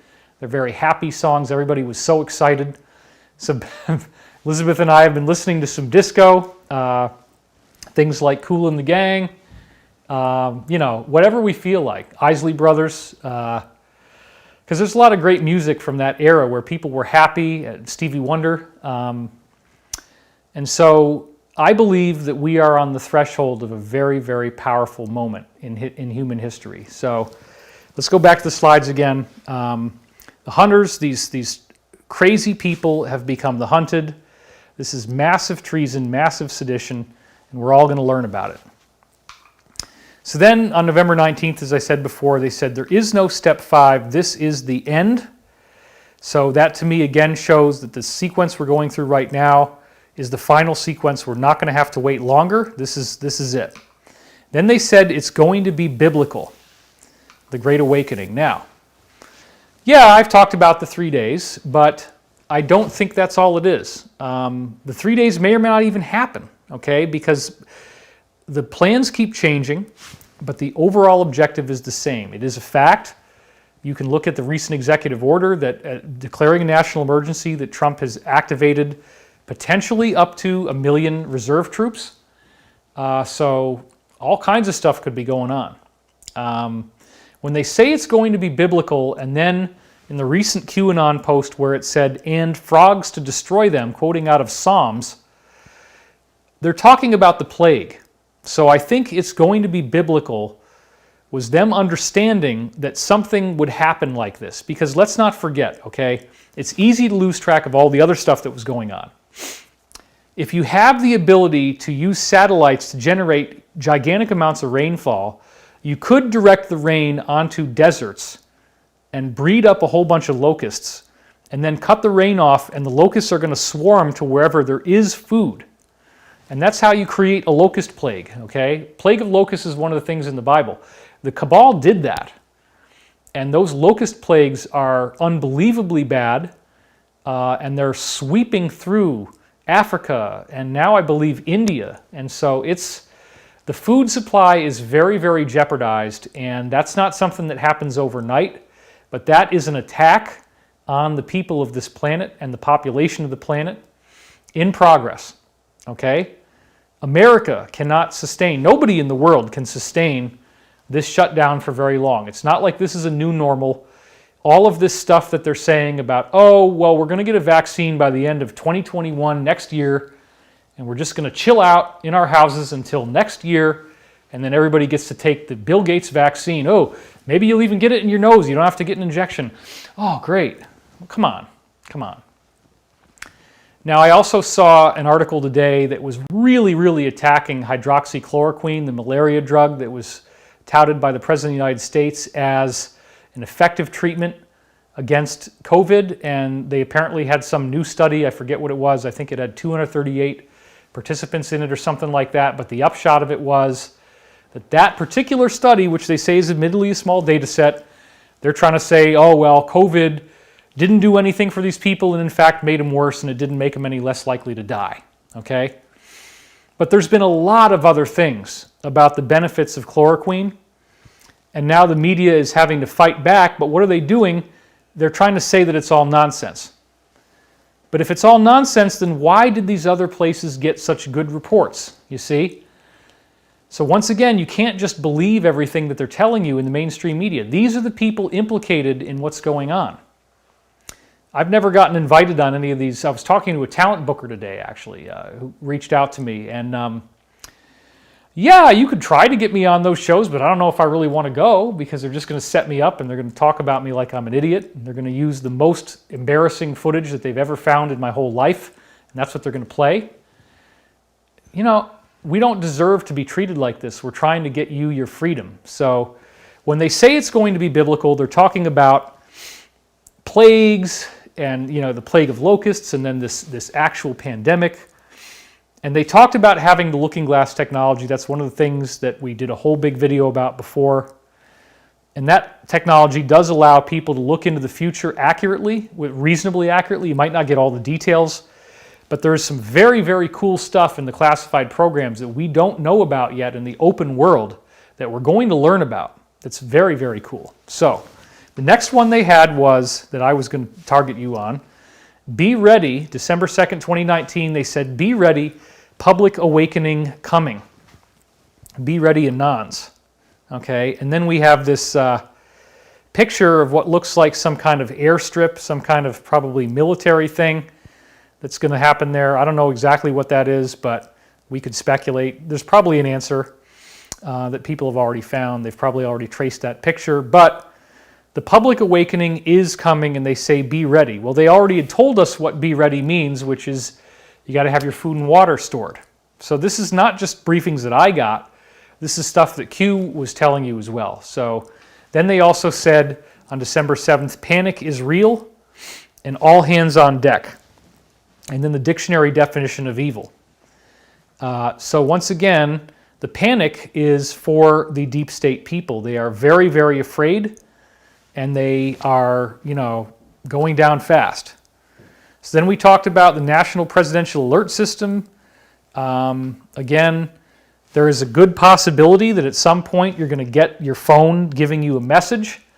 If that starts to happen, then we really know, wow, everything that we've been told in these briefings is coming true. I don't know how that'll happen, but anyway, it could be that they do that. Maybe they won't need to use it. I don't know. So then it says, the first indictment unsealed will trigger a mass popular awakening. The first arrest will verify action and confirm future direction. They will fight, but you are ready. So I think we're going to see a lot more stuff there. And again, they will fight, but you are ready. Again, they're very, very confident that this is going to work out in everybody's favor. This is probably one of my favorite ones. The enormity of what is coming will shock the world. And how does that sound right now? With all this pandemic stuff that's going on, it's a big, big deal. So you can see it right here, post number 3728. And they say, we're with you. They said, friend and patriot, hold your head up high. Sometimes you have to sacrifice yourself for the greater good. And there's a lot of people that are going to be doing that. So again, the enormity of what is coming will shock the world. And Q doesn't need to keep saying the same things over and over again. But hey, look at what just happened. We just got the WikiLeaks data dump. That's very, very exciting. December 19th, they said something big is coming. Okay? And so if you are thinking, oh man, this Pfizer thing, it's so boring. Yeah, maybe they're going to prove that the Five Eyes countries worked on their surveillance apparatus to steal the presidential. Oh, I don't care if they stole the election. I don't care. Wait a minute. Just because it's not cool for some people who follow this mainstream media, it's not cool to like the current administration. You can't just throw out all the laws. You can't just throw out the Constitution. You can't just say, oh yeah, now it's cool to do treason. Now it's cool to plot behind somebody's back and illegally collude with these other countries to say that the WikiLeaks stuff came not from a DNC staffer with a USB stick, but that it came from Russia. And then former presidents, like President Obama, getting on NPR as they leaked to you in QAnon, and actually just saying, well, everybody knew on the inside that this was all the intelligence agencies knew what was going on. Well, dude, there's a reason why Q just linked to all that, and I watched that, and it's like, whoa, there's a lot of stuff that he said that undoubtedly they're going to prove that it's not true. I feel really bad for him. I do. And I hope there's a lot of people that are going to do the right thing and be able to get a reduced sentence or some clemency by being cooperative. December 29th, 2019, they said the truth will be told. And then January 21st, they said they are attempting to protect themselves from prosecution and prevent the public from discovering the truth. This is January 21st. So they don't want anything to happen to them. And what better way to protect the public from discovering the truth than to throw the whole society into a total tailspin right before they're about to be defeated, right before these operations are about to be enacted, right before there's about to be arrests. Hey, let's release this crazy thing. Let's release this crazy virus that even though it's not that lethal for most people, you still have to keep everybody home, because if you do get it and you have the comorbidities, you're in a lot of trouble. So this is a big change for planet Earth, and it's very sad that this happened. But we can use this. We can use this as people are home to find out what really happened and get this whole thing cleaned up. So they said January 23rd, truth and facts will prevail. The public will learn the truth. Oh, and by the way, people are like, how does David have the psychic ability to know what the slides are going to say before it comes out? Well, I'm using Apple Keynote, and you get the next slide ahead, so I can see the slide ahead as well as the slide I'm already on. So that's how it works. It's not that I'm psychic, sorry. It's just Keynote. Okay. The public will learn the truth, and then they say a slow drip is going to turn into a flood, and think grand jury material. So now all this is happening. Nothing can stop what is coming. Nothing. And now the flood has begun with the WikiLeaks. So this is very, very exciting. Nothing can stop what is coming. And this seems almost absurdly overconfident. But then they said, what storm? You'll see. Well, we're getting ready for that. And I think there's going to be some really amazing stuff in this WikiLeaks thing. I hope you'll join us in getting in there, getting your hands dirty. Leave us a comment. If you find something cool, we'll look at it. We'll make videos about it. We're not going to be just sitting around waiting for the cavalry to come in with the trumpets blaring and the guns blazing. We are going to get our hands dirty and do this work with the Alliance, because this is a group effort. And then, ironic joke now, don't worry, it won't be boring forever. Well, this is just 2 months before everything got shut down. Corrupt Democrats fighting for their lives to keep the media and the government focused on POTUS. Well, look at what's happening now. And they call it the Great Awakening. They said, what happens when people learn the truth? What happens when people wake up? They will not be able to walk down the street. The Great Awakening. That is starting to happen. Then they said, buckle up and panic in D.C. Is there no equal justice under the law? No accountability? Will these people be able to get out unscathed? Buckle up. There's panic in D.C. The people actually believe those responsible for this attempted coup of a duly elected sitting president will go unpunished. Okay, now look. Again, we've said this so many times. You've been battered. We all have some kind of PTSD from a media that is giving us nothing but negativity for 4 frickin' years. The entire time of this administration, it's non-stop deluge, 99% negative coverage. And it's like, I look at this as similar to a dysfunctional relationship. And remember, I have a degree in psychology, and I also studied suicide, hotline, crisis intervention, and prevention. So I actually was trained to work suicide hotlines. I know about domestic violence. I watched the videos of women where their eyes are all closed up because they're so swollen from being black and blue, and their lips are all crazy, and there's cuts on their face, and they're crying, and they've just been beaten, but they say, I still love him and I still want to go back to him. Okay, and so we all have had that. We all have been beaten down. We all have been abused. We all have been lied to. We all have been betrayed. And the betrayal is absolutely horrible. And when you learn about a betrayal that's that bad, the typical experience you have is shock and anger. And another thing that's a very important psychological principle regarding these domestic incidents that are now happening, it's a lot easier for us as human beings, and I try to be very, very self-maintained on this and not let this happen, but it's very easy for us to take frustration about other things and project them onto a person who's nearby. So we always have to be careful about that. What we don't want to do is we don't ever want to put our partners or family members or children through our own darkness. We want to try to keep that to ourselves. And again, if you can practice emblematic soliloquy or talking to yourself in an intelligent way, in a structured way, in a therapeutic way, talk about your frustration, talk about your anger, talk about how upset you are. Verbalize it, get it out, get it off your chest. You don't need anybody to hear it. God will hear it, the higher beings will hear it, that's fine, okay? Your dog might understand you, who knows? Did you say food? Did you say walk? Well, she's going to perk up for that. But anyway, yeah, so this is a time for all of us to wake up to the fact that we have been beaten and abused, and yet somehow the abuser told us it's okay for us to totally screw around with this guy. We hate this guy. He's the President of the United States, but we effing hate this guy.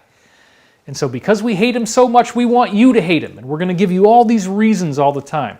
And yeah, we're going to bend the rules, and we're going to screw around, and we're going to do things that are illegal, and we're going to get ourselves in trouble, but it doesn't really matter because don't you just hate him? Don't you just hate him? Ah. Dude, there's laws. This is like legal systems and Department of Justice and federal investigations and subpoenas and interrogations and depositions and testimonies. I mean, you can't do that. Even if you don't like the guy, right? The normal thing you do, if you got a stinker in the White House and you don't like the person, wait till the election and vote. We have that power. But if the power is being taken away from the people, if social media has been manipulated by big tech, that you can only get one side of the story, then there's a problem. And again, if you are a liberal, if you are on the far left, because remember, I grew up in a hippie family in upstate New York. That's as liberal as it gets. That's far, far, far, far left. Then I lived for 5 years in Virginia and 3 years in Kentucky, and I also did a year in Texas. Okay, so I've got both the northern and the southern regions of the country as core intrinsic experiences that built me into being who I am. I was happy to be in the South. Okay, I didn't have a problem with it. And I understand both sides of this thing. I understand the political divide. I do. And again, if all I had available to me was the information coming from the media, I would probably hate the President of the United States too, because you can focus on things and you can get really angry about those things. But isn't it cool just to imagine the possibility that there's something going on here that is so freaking exciting that this guy who you might not like could actually be involved in a much deeper operation that's maybe hundreds of years old if you look at where it started in Russia, at least since the 1950s in America, maybe longer. And these two factions, the Rockefeller and Rothschild faction, they're not getting to duke it out anymore. It wasn't a presidential election between the Rockefeller candidate, which is the Democrat, or the Republican, and the Rothschild candidate, which is the Democrat. And so, like, if you look at the 2000 election, right, you got George W. Bush versus Al Gore, which was the vice president under Clinton, okay? The Al Gore faction, what was he talking about? He had a movie called Inconvenient Truth, right? That movie was about climate change, and that movie was attacking the oil industry. So even back in 2000, when they were trying to get Al Gore into office, that's the Rothschild faction that wanted that, and what was Al Gore doing? He was making the oil companies look really, really bad by talking about climate change. And even back then, they had this plan to deindustrialize the world, to shut off the use of oil, to shut off industry, okay? Because they knew that if oil collapsed, that their rival, the Rockefeller faction, would go down because the Rockefellers live on that oil money. So think about this. I want you to really think about this, right? Inconvenient Truth, Al Gore, okay, that's the Democrat side, that's the Rothschild side, and they're actually attacking the Rockefellers. The Rockefeller side is going to fight wars in order to stabilize oil, and it's all about the oil business, and so that's where you get your Clintons and your Bushes. Well, actually, the Clintons were actually the Rothschild faction, but the Bush side in particular is going to really, really drive that narrative of, you know, the oil wars. And so the one thing, this is the most important thing that I was getting to before when I was talking about the two factions. The one thing that they always agreed on above all else is total secrecy. They cannot allow this information to go out into the public eye. They cannot allow. They will fight to the death. Now bear in mind, the Rockefeller faction thinks of themselves as more Christian. They don't really get into the Luciferian stuff, but they do the same crap. And they're still trying to kill a bunch of people, and they believe in depopulation, and they believe in mind-controlled shooters, and they believe in rigging the courts, and rigging the justice system, and rigging elections, and penetrating military, and penetrating corporations, and controlling the mainstream media. This is what they do. This is their livelihood. They thrive on it. But they don't believe in Lucifer. They don't believe in Satanism. They have their own weird stuff that they do, yes, but it's not the same. But even if they're going to fight to the death, okay, and the one thing, and this is so important, Savali said this in 2000, the Illuminati whistleblower, the one thing they always agree upon is secrecy. Now, I know this from my many years of working with insiders. Let's go to the wide shot for a second, because I'm going to give some big, big hand gestures now. This is the one thing that I know from working from insiders for many, many years and hearing this testimony from the top people. The one thing that they always agree on is the need for secrecy. They will fight each other to the death. You will find a Rothschild who's hung by a towel in his bathroom off of the bathroom towel rack. Like, yeah, that's a great idea how to kill yourself. Let's just do it on the towel rack. You'll find Rockefellers dying. You'll find Rothschilds dying. And they're killing each other. But even in the midst of that, they will never, ever, ever, ever, ever, ever tell you what they're really doing. Because there's a mutual agreement that they're fighting for control of planet Earth. They think it's sexy, which is kind of the weird psychopathic nature of this stuff. You look at a movie like Mr. and Mrs. Smith where they put Brad Pitt and Angelina Jolie together and they fall in love while they're trying to kill each other as opposing intelligence agents, right? They're having a romance while they're trying to kill each other. That movie is a very basic statement about how the cabal actually sees what they do. That they believe that the world must not know what they're up to. If the Rockefeller faction wins, then we go in more of the oil direction. If the Rothschild faction wins, we go in more of the financial service direction. The Rothschilds were trying to deindustrialize. They didn't want oil to be used anymore. And look at what's happening right now. That should give you a pretty big clue about who might have done this, okay? Deindustrialization, keeping you home, keeping you quiet, keeping you so that you're not a threat to the existing power structure is all important.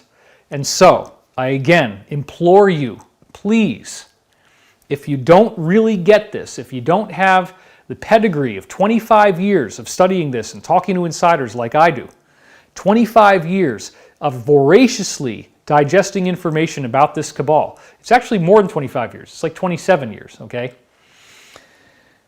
Once you see secrecy break down, once you see real information coming out and something like QAnon in this volume with this specific detail, the WikiLeaks stuff, and now we have a new data dump, there is no way whatsoever that any of the two factions or any of the other factions in the deep state would ever want this to happen. Well, I think that the President of the United States is just another example of the same old BS, man, and he's just going to turn into the dictator. Whoa, whoa, whoa, whoa, whoa. Hold on. This thing is not being run by the President of the United States. It's an operation that precedes him, that he was invited to participate in. So that's one of the biggest things that drives me crazy is there's all these people who may have already died. There's probably already a whole bunch of deaths. I don't really know. And there's probably a whole bunch more that are getting ready to happen. And we thank you, soldiers, and we support you, soldiers. I truly believe this because I'm doing the same thing. I'm here, and I'm giving you this. And I'm putting it all out there. I'm not holding anything back. We need to save our planet. We need to get the control of this world back into the hands of people who know what is the right move to make, at least to a less distorted degree than Satanism and blood drinking and human sacrifice and depopulation and microchipping the population and killer vaccines and electromagnetic frequencies and all this crazy stuff that we hear about, okay? Enough is enough. We as planet Earth, we say thank you, but no thank you. We're done. We're finished with this. We don't want to fight against each other about gender, about race, about religion, about nationality, the age gap, the generational thing. You know, let's cut the millennials some slack. They got really, really screwed here. And now they're looking like if nothing else was going to happen, they'd get screwed even more. But we do know that when these arrests happen, we get a global currency reset. There's trillions of dollars of funds that the deep state seized that are going to be repatriated back into the economy. So people think this is the end of the world, and it's really bad right now, and the headlines are really, really scary, but I don't believe that's actually true. Oh, and we did watch One World at Home, by the way. So let me go back to camera 2 here. Stephanie Germanata, thank you. You didn't do anything weird, and you sung very well. And again, we love you in Star is Born. You really gave a middle finger to the music industry in that movie, and you have my full support.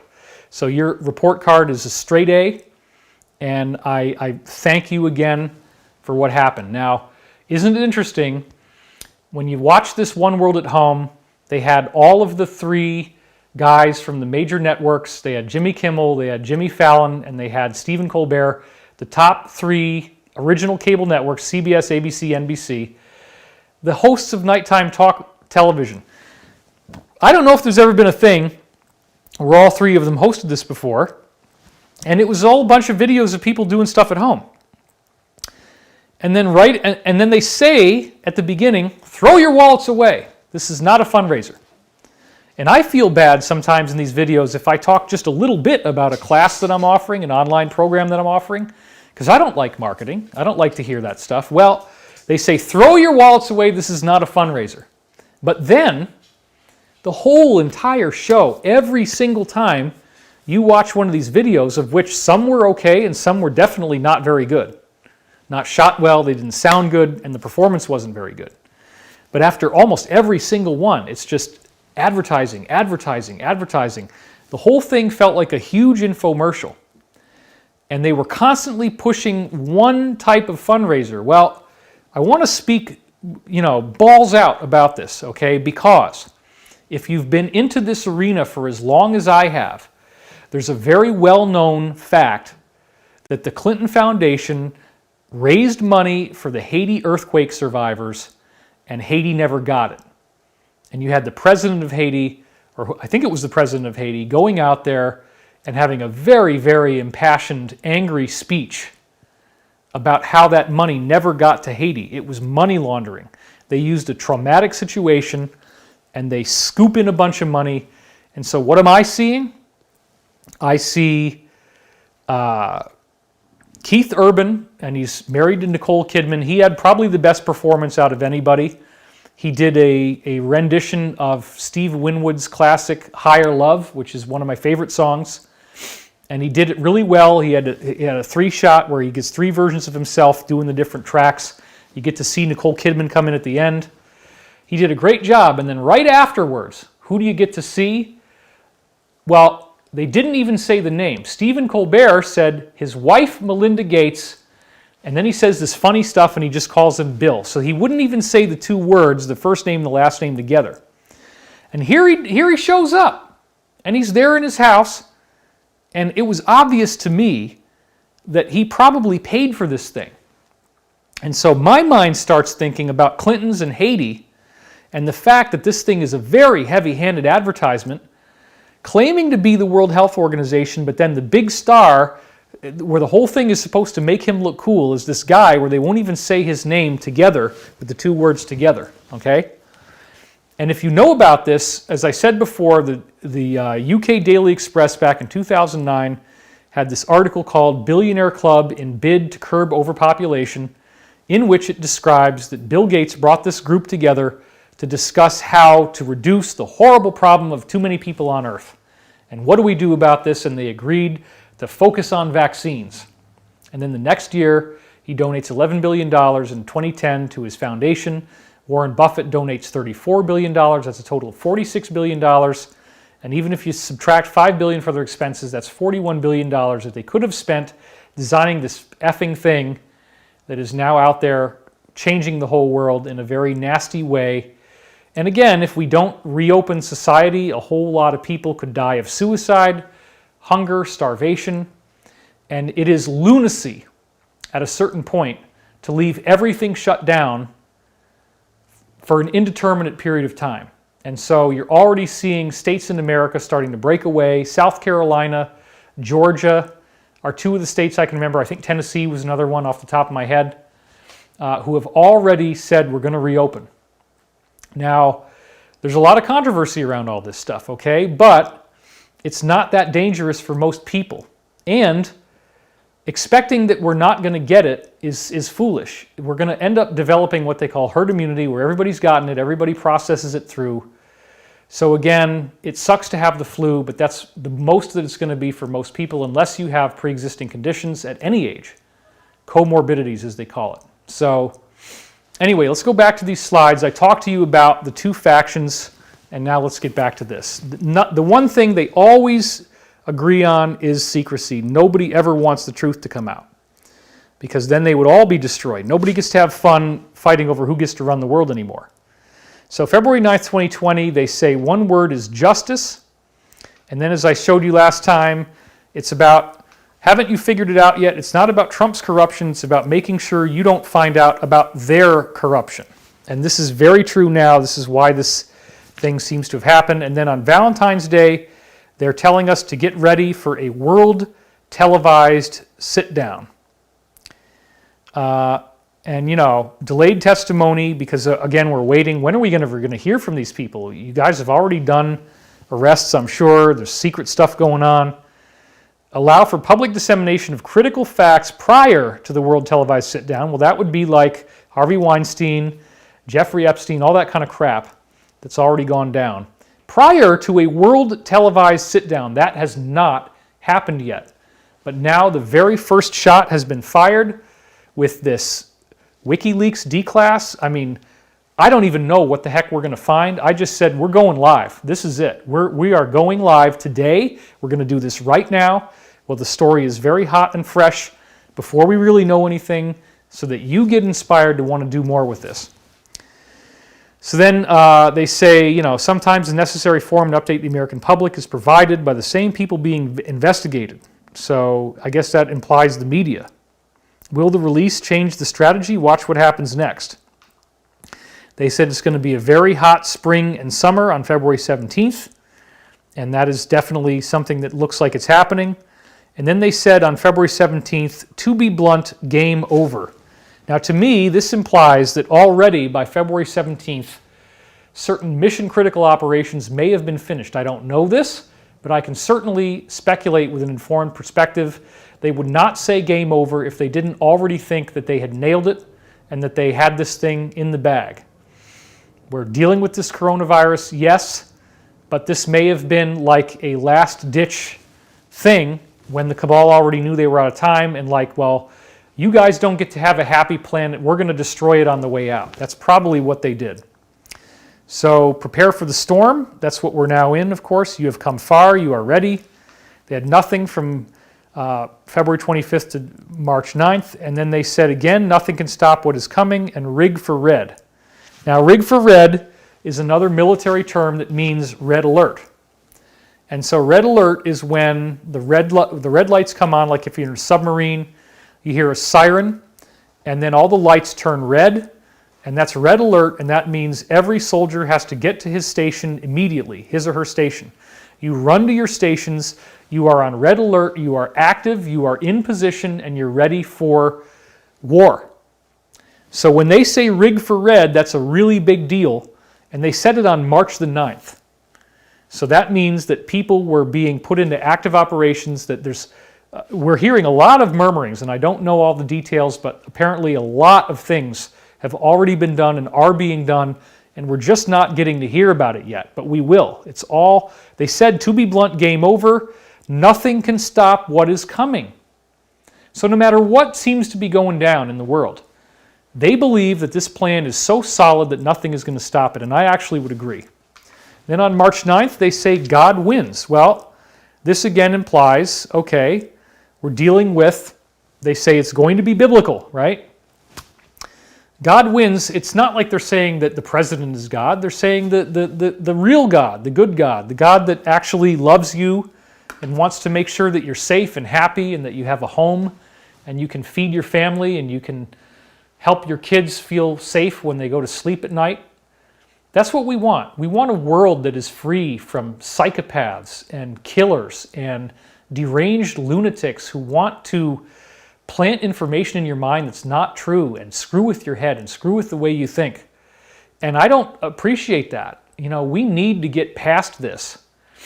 And from a spiritual perspective, I believe that the reason why these people were able to do this is that they were authorized on some level because we were not brave enough as a planet to look at this thing in the eye, to face the fact that people would really think like this. It was unthinkable for most people that there would ever be something like this in the world where everybody is stuck at home and there's this killer virus that's going around and destroying lives and destroying people's families and destroying mothers and fathers and daughters and brothers and sisters. It's so freaking sad that somebody would actually go this far to try to kill people off on planet Earth and actually do it over an election and who gets to run the most powerful country on Earth. But that's what they're doing. And so one of the best ways that we have to counteract this is the global meditation. So without further ado, that's what I'd like to do now. So, sweetheart, we're going to get that going with the bowls in just a moment. Let me, I guess the dog heard me. Elizabeth might be somewhere else. So let me just, real quick, everybody, put up an animation here. And I'll make sure that I find her so we can do this together. Do I have any good animations on here? Let's see. All right, let's go for this one here, just one of these slides. All right, so I'm going to give you that real quick. I'm going to turn off the mic. I'm going to find her so we can get the meditation going. Hang with me for just a second, everybody.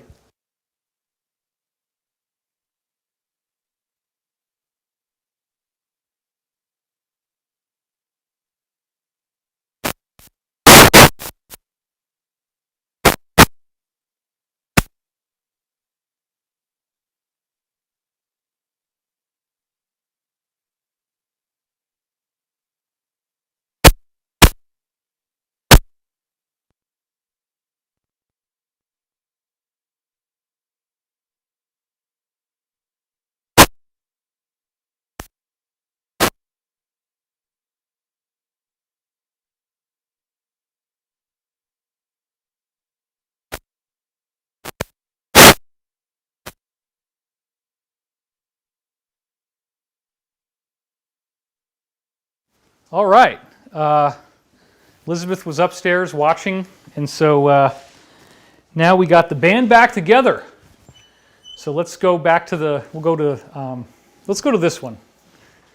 We'll stage the shot here. Do you need any help? This is some powerful magic, my friends. Powerful, good, positive stuff that we're going to do for planet Earth to get you the meditation you need to make the right decisions for you and your family. All right. Oh, and by the way, I did bring another stupid, crazy, cheesy jacket that I have in my collection. At some point, I thought this was a good idea. I don't know why. But this is another one of my Vegas entertainer jackets. Tie a yellow ribbon round the old oak tree. Thank you, thank you. Anyway, I'm not going to wear this one for very long, but it's kind of like Liberace, and yeah, it helps if it's on right. Anyway, that was fun. I just wanted to show you that. Because, I got clothes in my room, and, we got to use them for something. And we got the girly. We got the girly in the shot. Well, you probably can't see her, but yeah.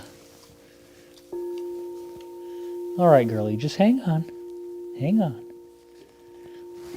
So I'd like you to take some time to be by yourself, which you're already doing, but you're with me, so it's not really totally alone. Take a nice deep breath for a moment. And just let yourself relax.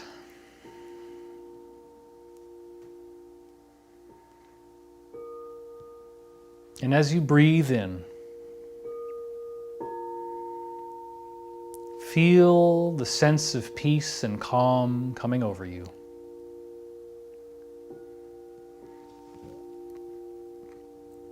Allowing your breaths to be effortless perfection.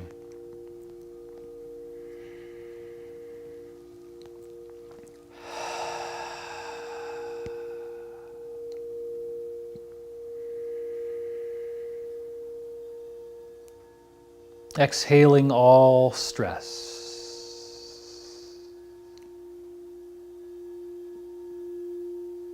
Feeling a warmth moving through every muscle. A warmth in the bottom of your feet as you keep breathing deeply and going deeper and deeper into a positive, loving, and receptive state. As if your feet have little warm slippers on them, slippers of light, slippers of energy. And you feel that warm, tingling sensation relaxing and healing any issues, any tension or stress in your feet. And then you feel it gliding up to your ankles, relaxing your ankles. And that warm, living light is gliding up through your calves and your lower legs, healing any issues you may have.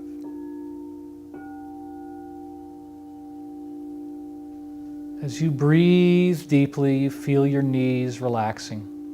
You feel the light moving through them, and everything just working itself out so beautifully.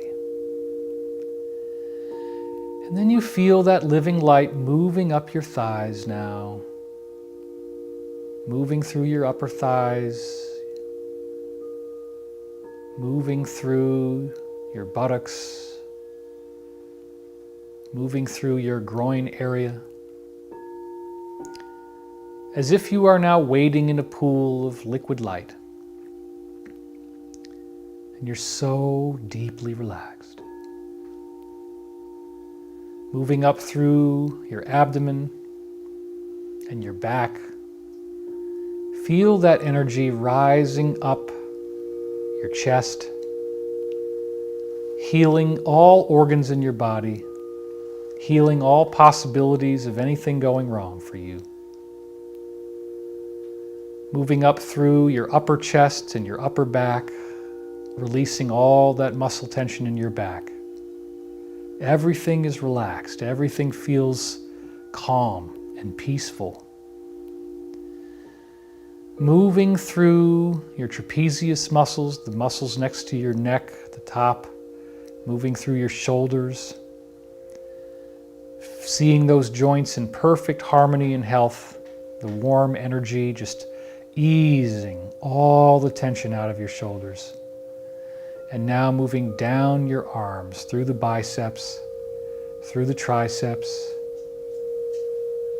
Feel your biceps and triceps relaxing, letting all the tension and stress just go.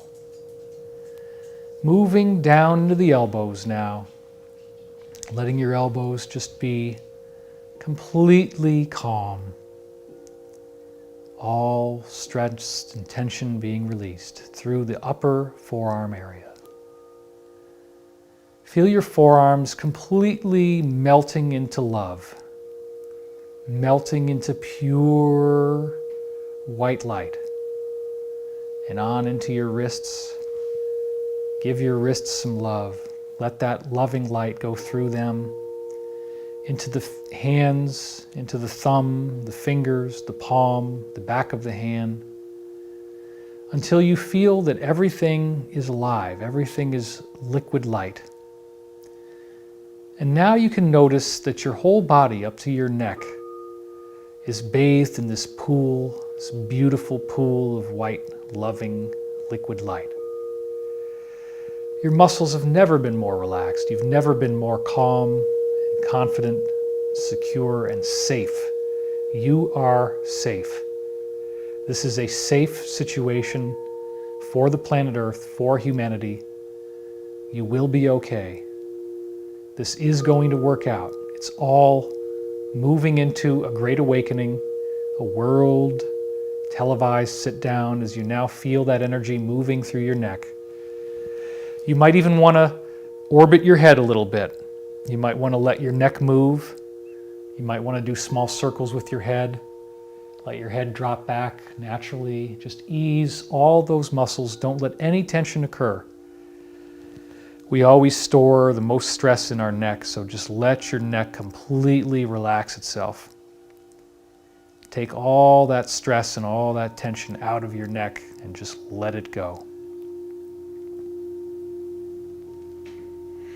It's such a good thing when you can nurture yourself like this and give yourself this gift. It's such a good thing to just let that relaxation happen. Let the love flow through you the way it is now. And you'll notice it moving up your neck and moving up through the back of your head. Do you feel the back of your head now? Do you feel how soft and warm and gushy it is? That loving liquid light.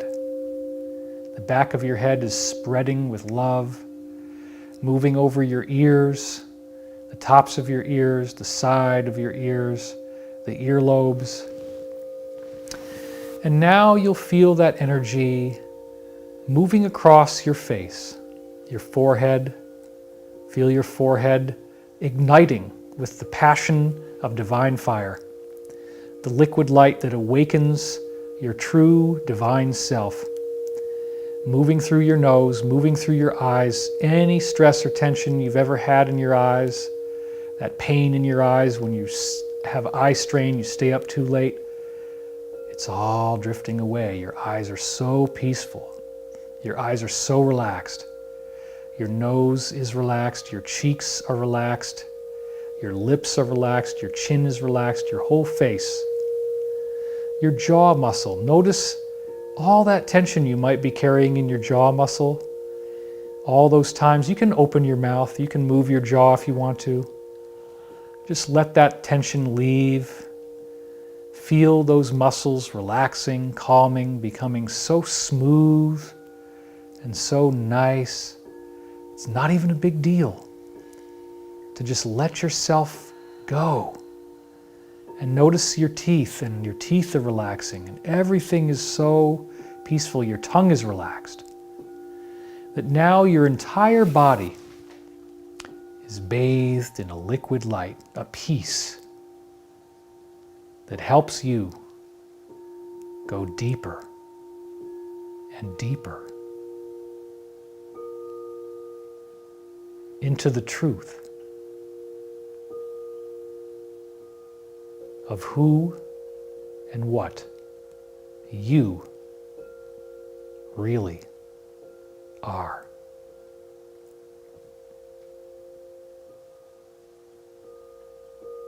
Asking yourself some very basic questions. What is existence? How did I get here? Where did the universe originate from, and how? Is there a greater, higher power that guides and nourishes us all?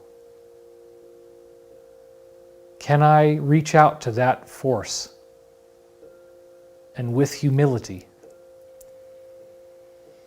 ask for strength, for hope, for guidance, for inspiration, for peace, for tranquility, for love, for kindness, for compassion, for patience, for forgiveness?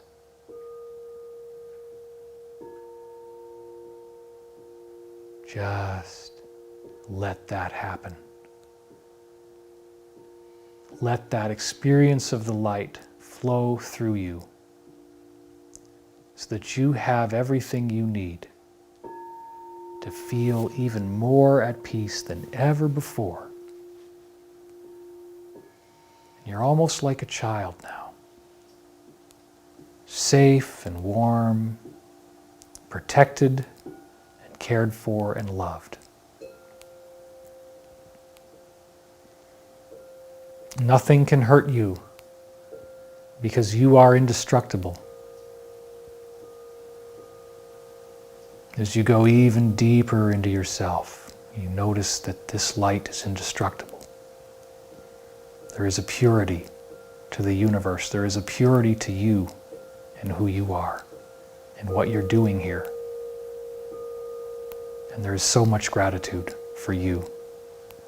So many divine beings who love you so much and are eagerly awaiting your awakening.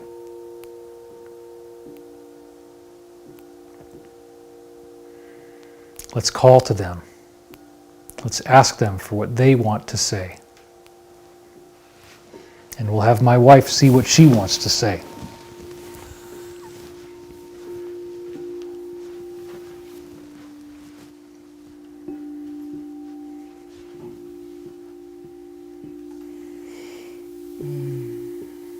Calling on our ancestors of our soul lineages, those ancestors that love us, asking them to be present with us, any of our spiritual guides, ascended masters, and the one infinite light. And we ask for the light of the divine to rain down upon us, in us, and through us, lighting up every single cell of our body and being, and taking a deep breath in, inhaling that light, filling every cell, and exhaling, letting go of anything that needs to be let go of. And again, inhaling that light, filling your body and being, exhale, letting go of any burdens, giving them back up to the light. Asking any of your spiritual guides or angels that you may work with to come be with you now and surround you with their love, with their protection, and with their guidance. And inhaling that love and exhaling anything you need to let go of. And now asking that divine light and the angels, spiritual beings that are loving and helpful to surround and protect the sacred warriors that are here now, who are making a sacred stand for innocence, for beauty on this planet. That includes the children, that includes the earth, the elements, and the animals, and all the good, sacred beings that live here. Seeing those sacred warriors protected, surrounded by light, those who are making the stand that needs to be made. Seeing them guided, and seeing this world as a peaceful world, as a free world, and envisioning this planet, the animals and the elements, happy, free, and smiling. Taking a deep breath in, exhaling anything that needs to be let go of. We give thanks to the divine, to the angels, to the spiritual beings, the sacred warriors, and we ask that each and every one of us have the strength, the clarity, and the guidance to walk the beauty way. Amen. We also surround all of our troops with love and light, with prayers and strength and support. Those who may have just gotten activated and find out that they're on a very important mission now to save planet Earth. Those who may end up losing their lives for what they're about to do.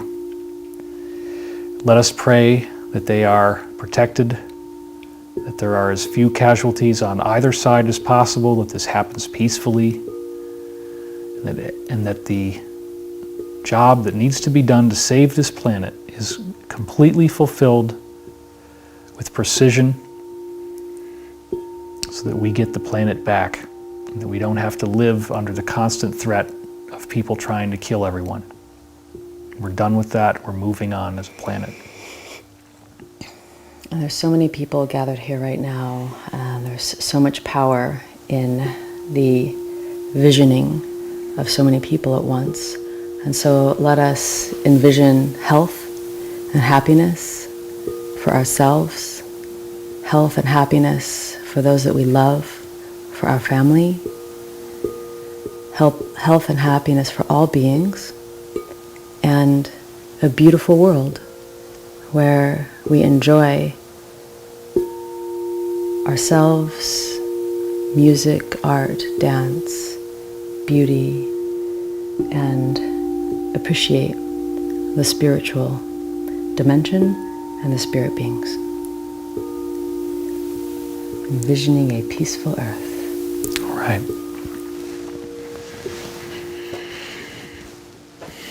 Take a moment now to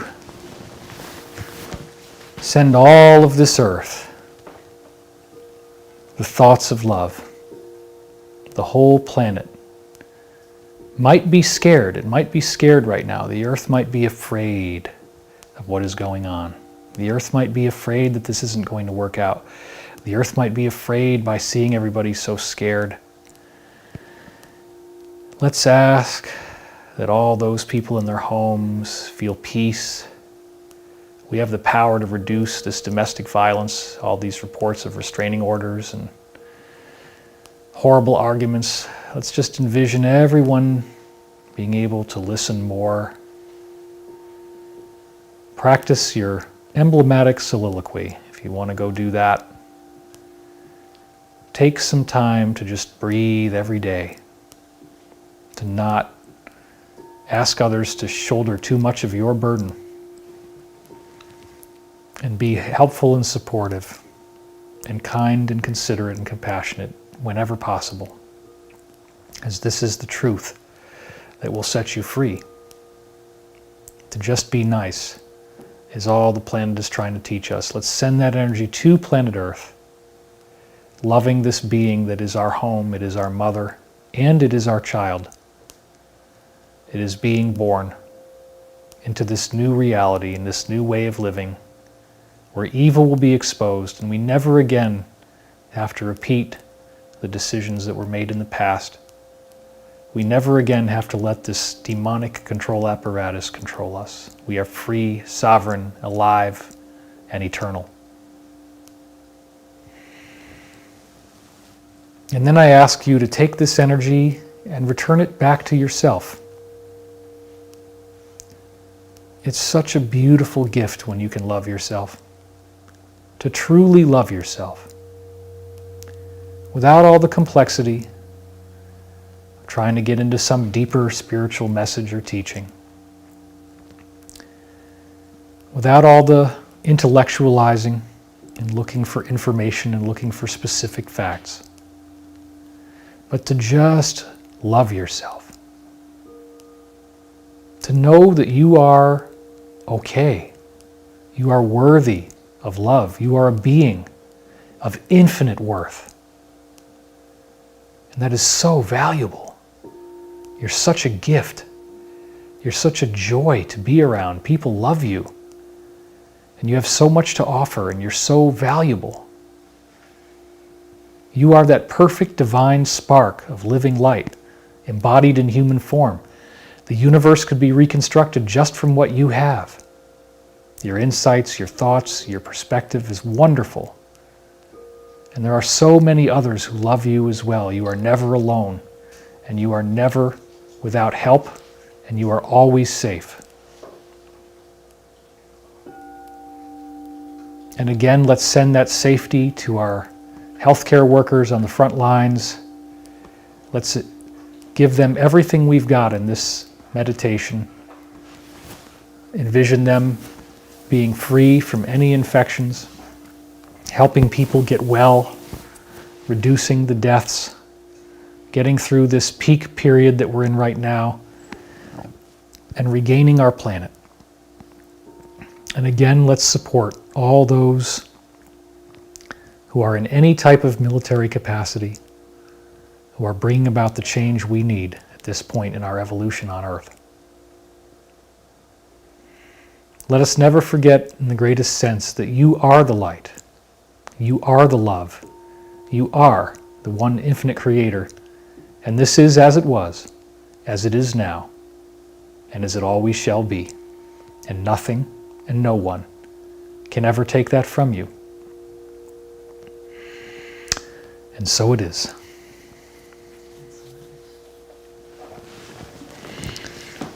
All right, now you can let yourself come back to the room. It's good to keep doing these treatments. We want to make sure that everything is cool for planet Earth. We want to keep doing that practice that supposedly reduces global crime, terrorism, fatalities by 72% with 7,000 people. How many do we have right now?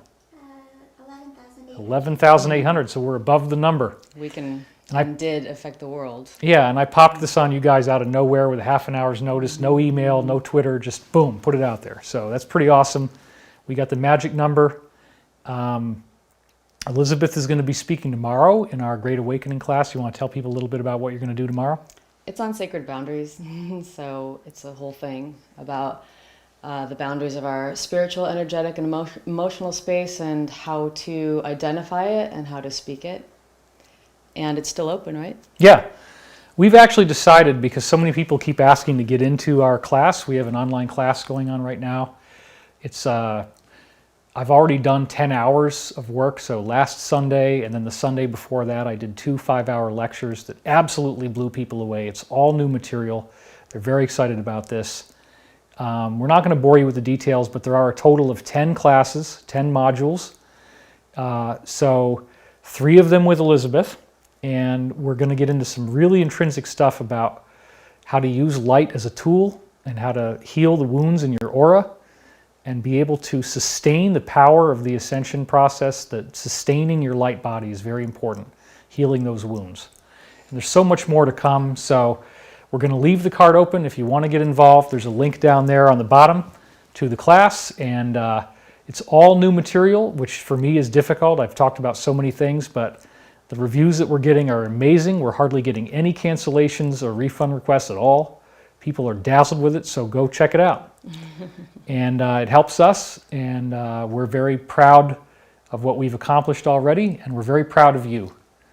You're awakening, you're doing a great job, you're learning what you need to learn now. Let's dig into that WikiLeaks. That's a great way you can help. Go in there, get curious, look at the things that you think others might not look at, read through it, and let us know what you find. And we'll see you next time here on the Divine Cosmos official David Wilcock channel. No LARPing going on here. This is the real thing. Thanks for watching, everybody.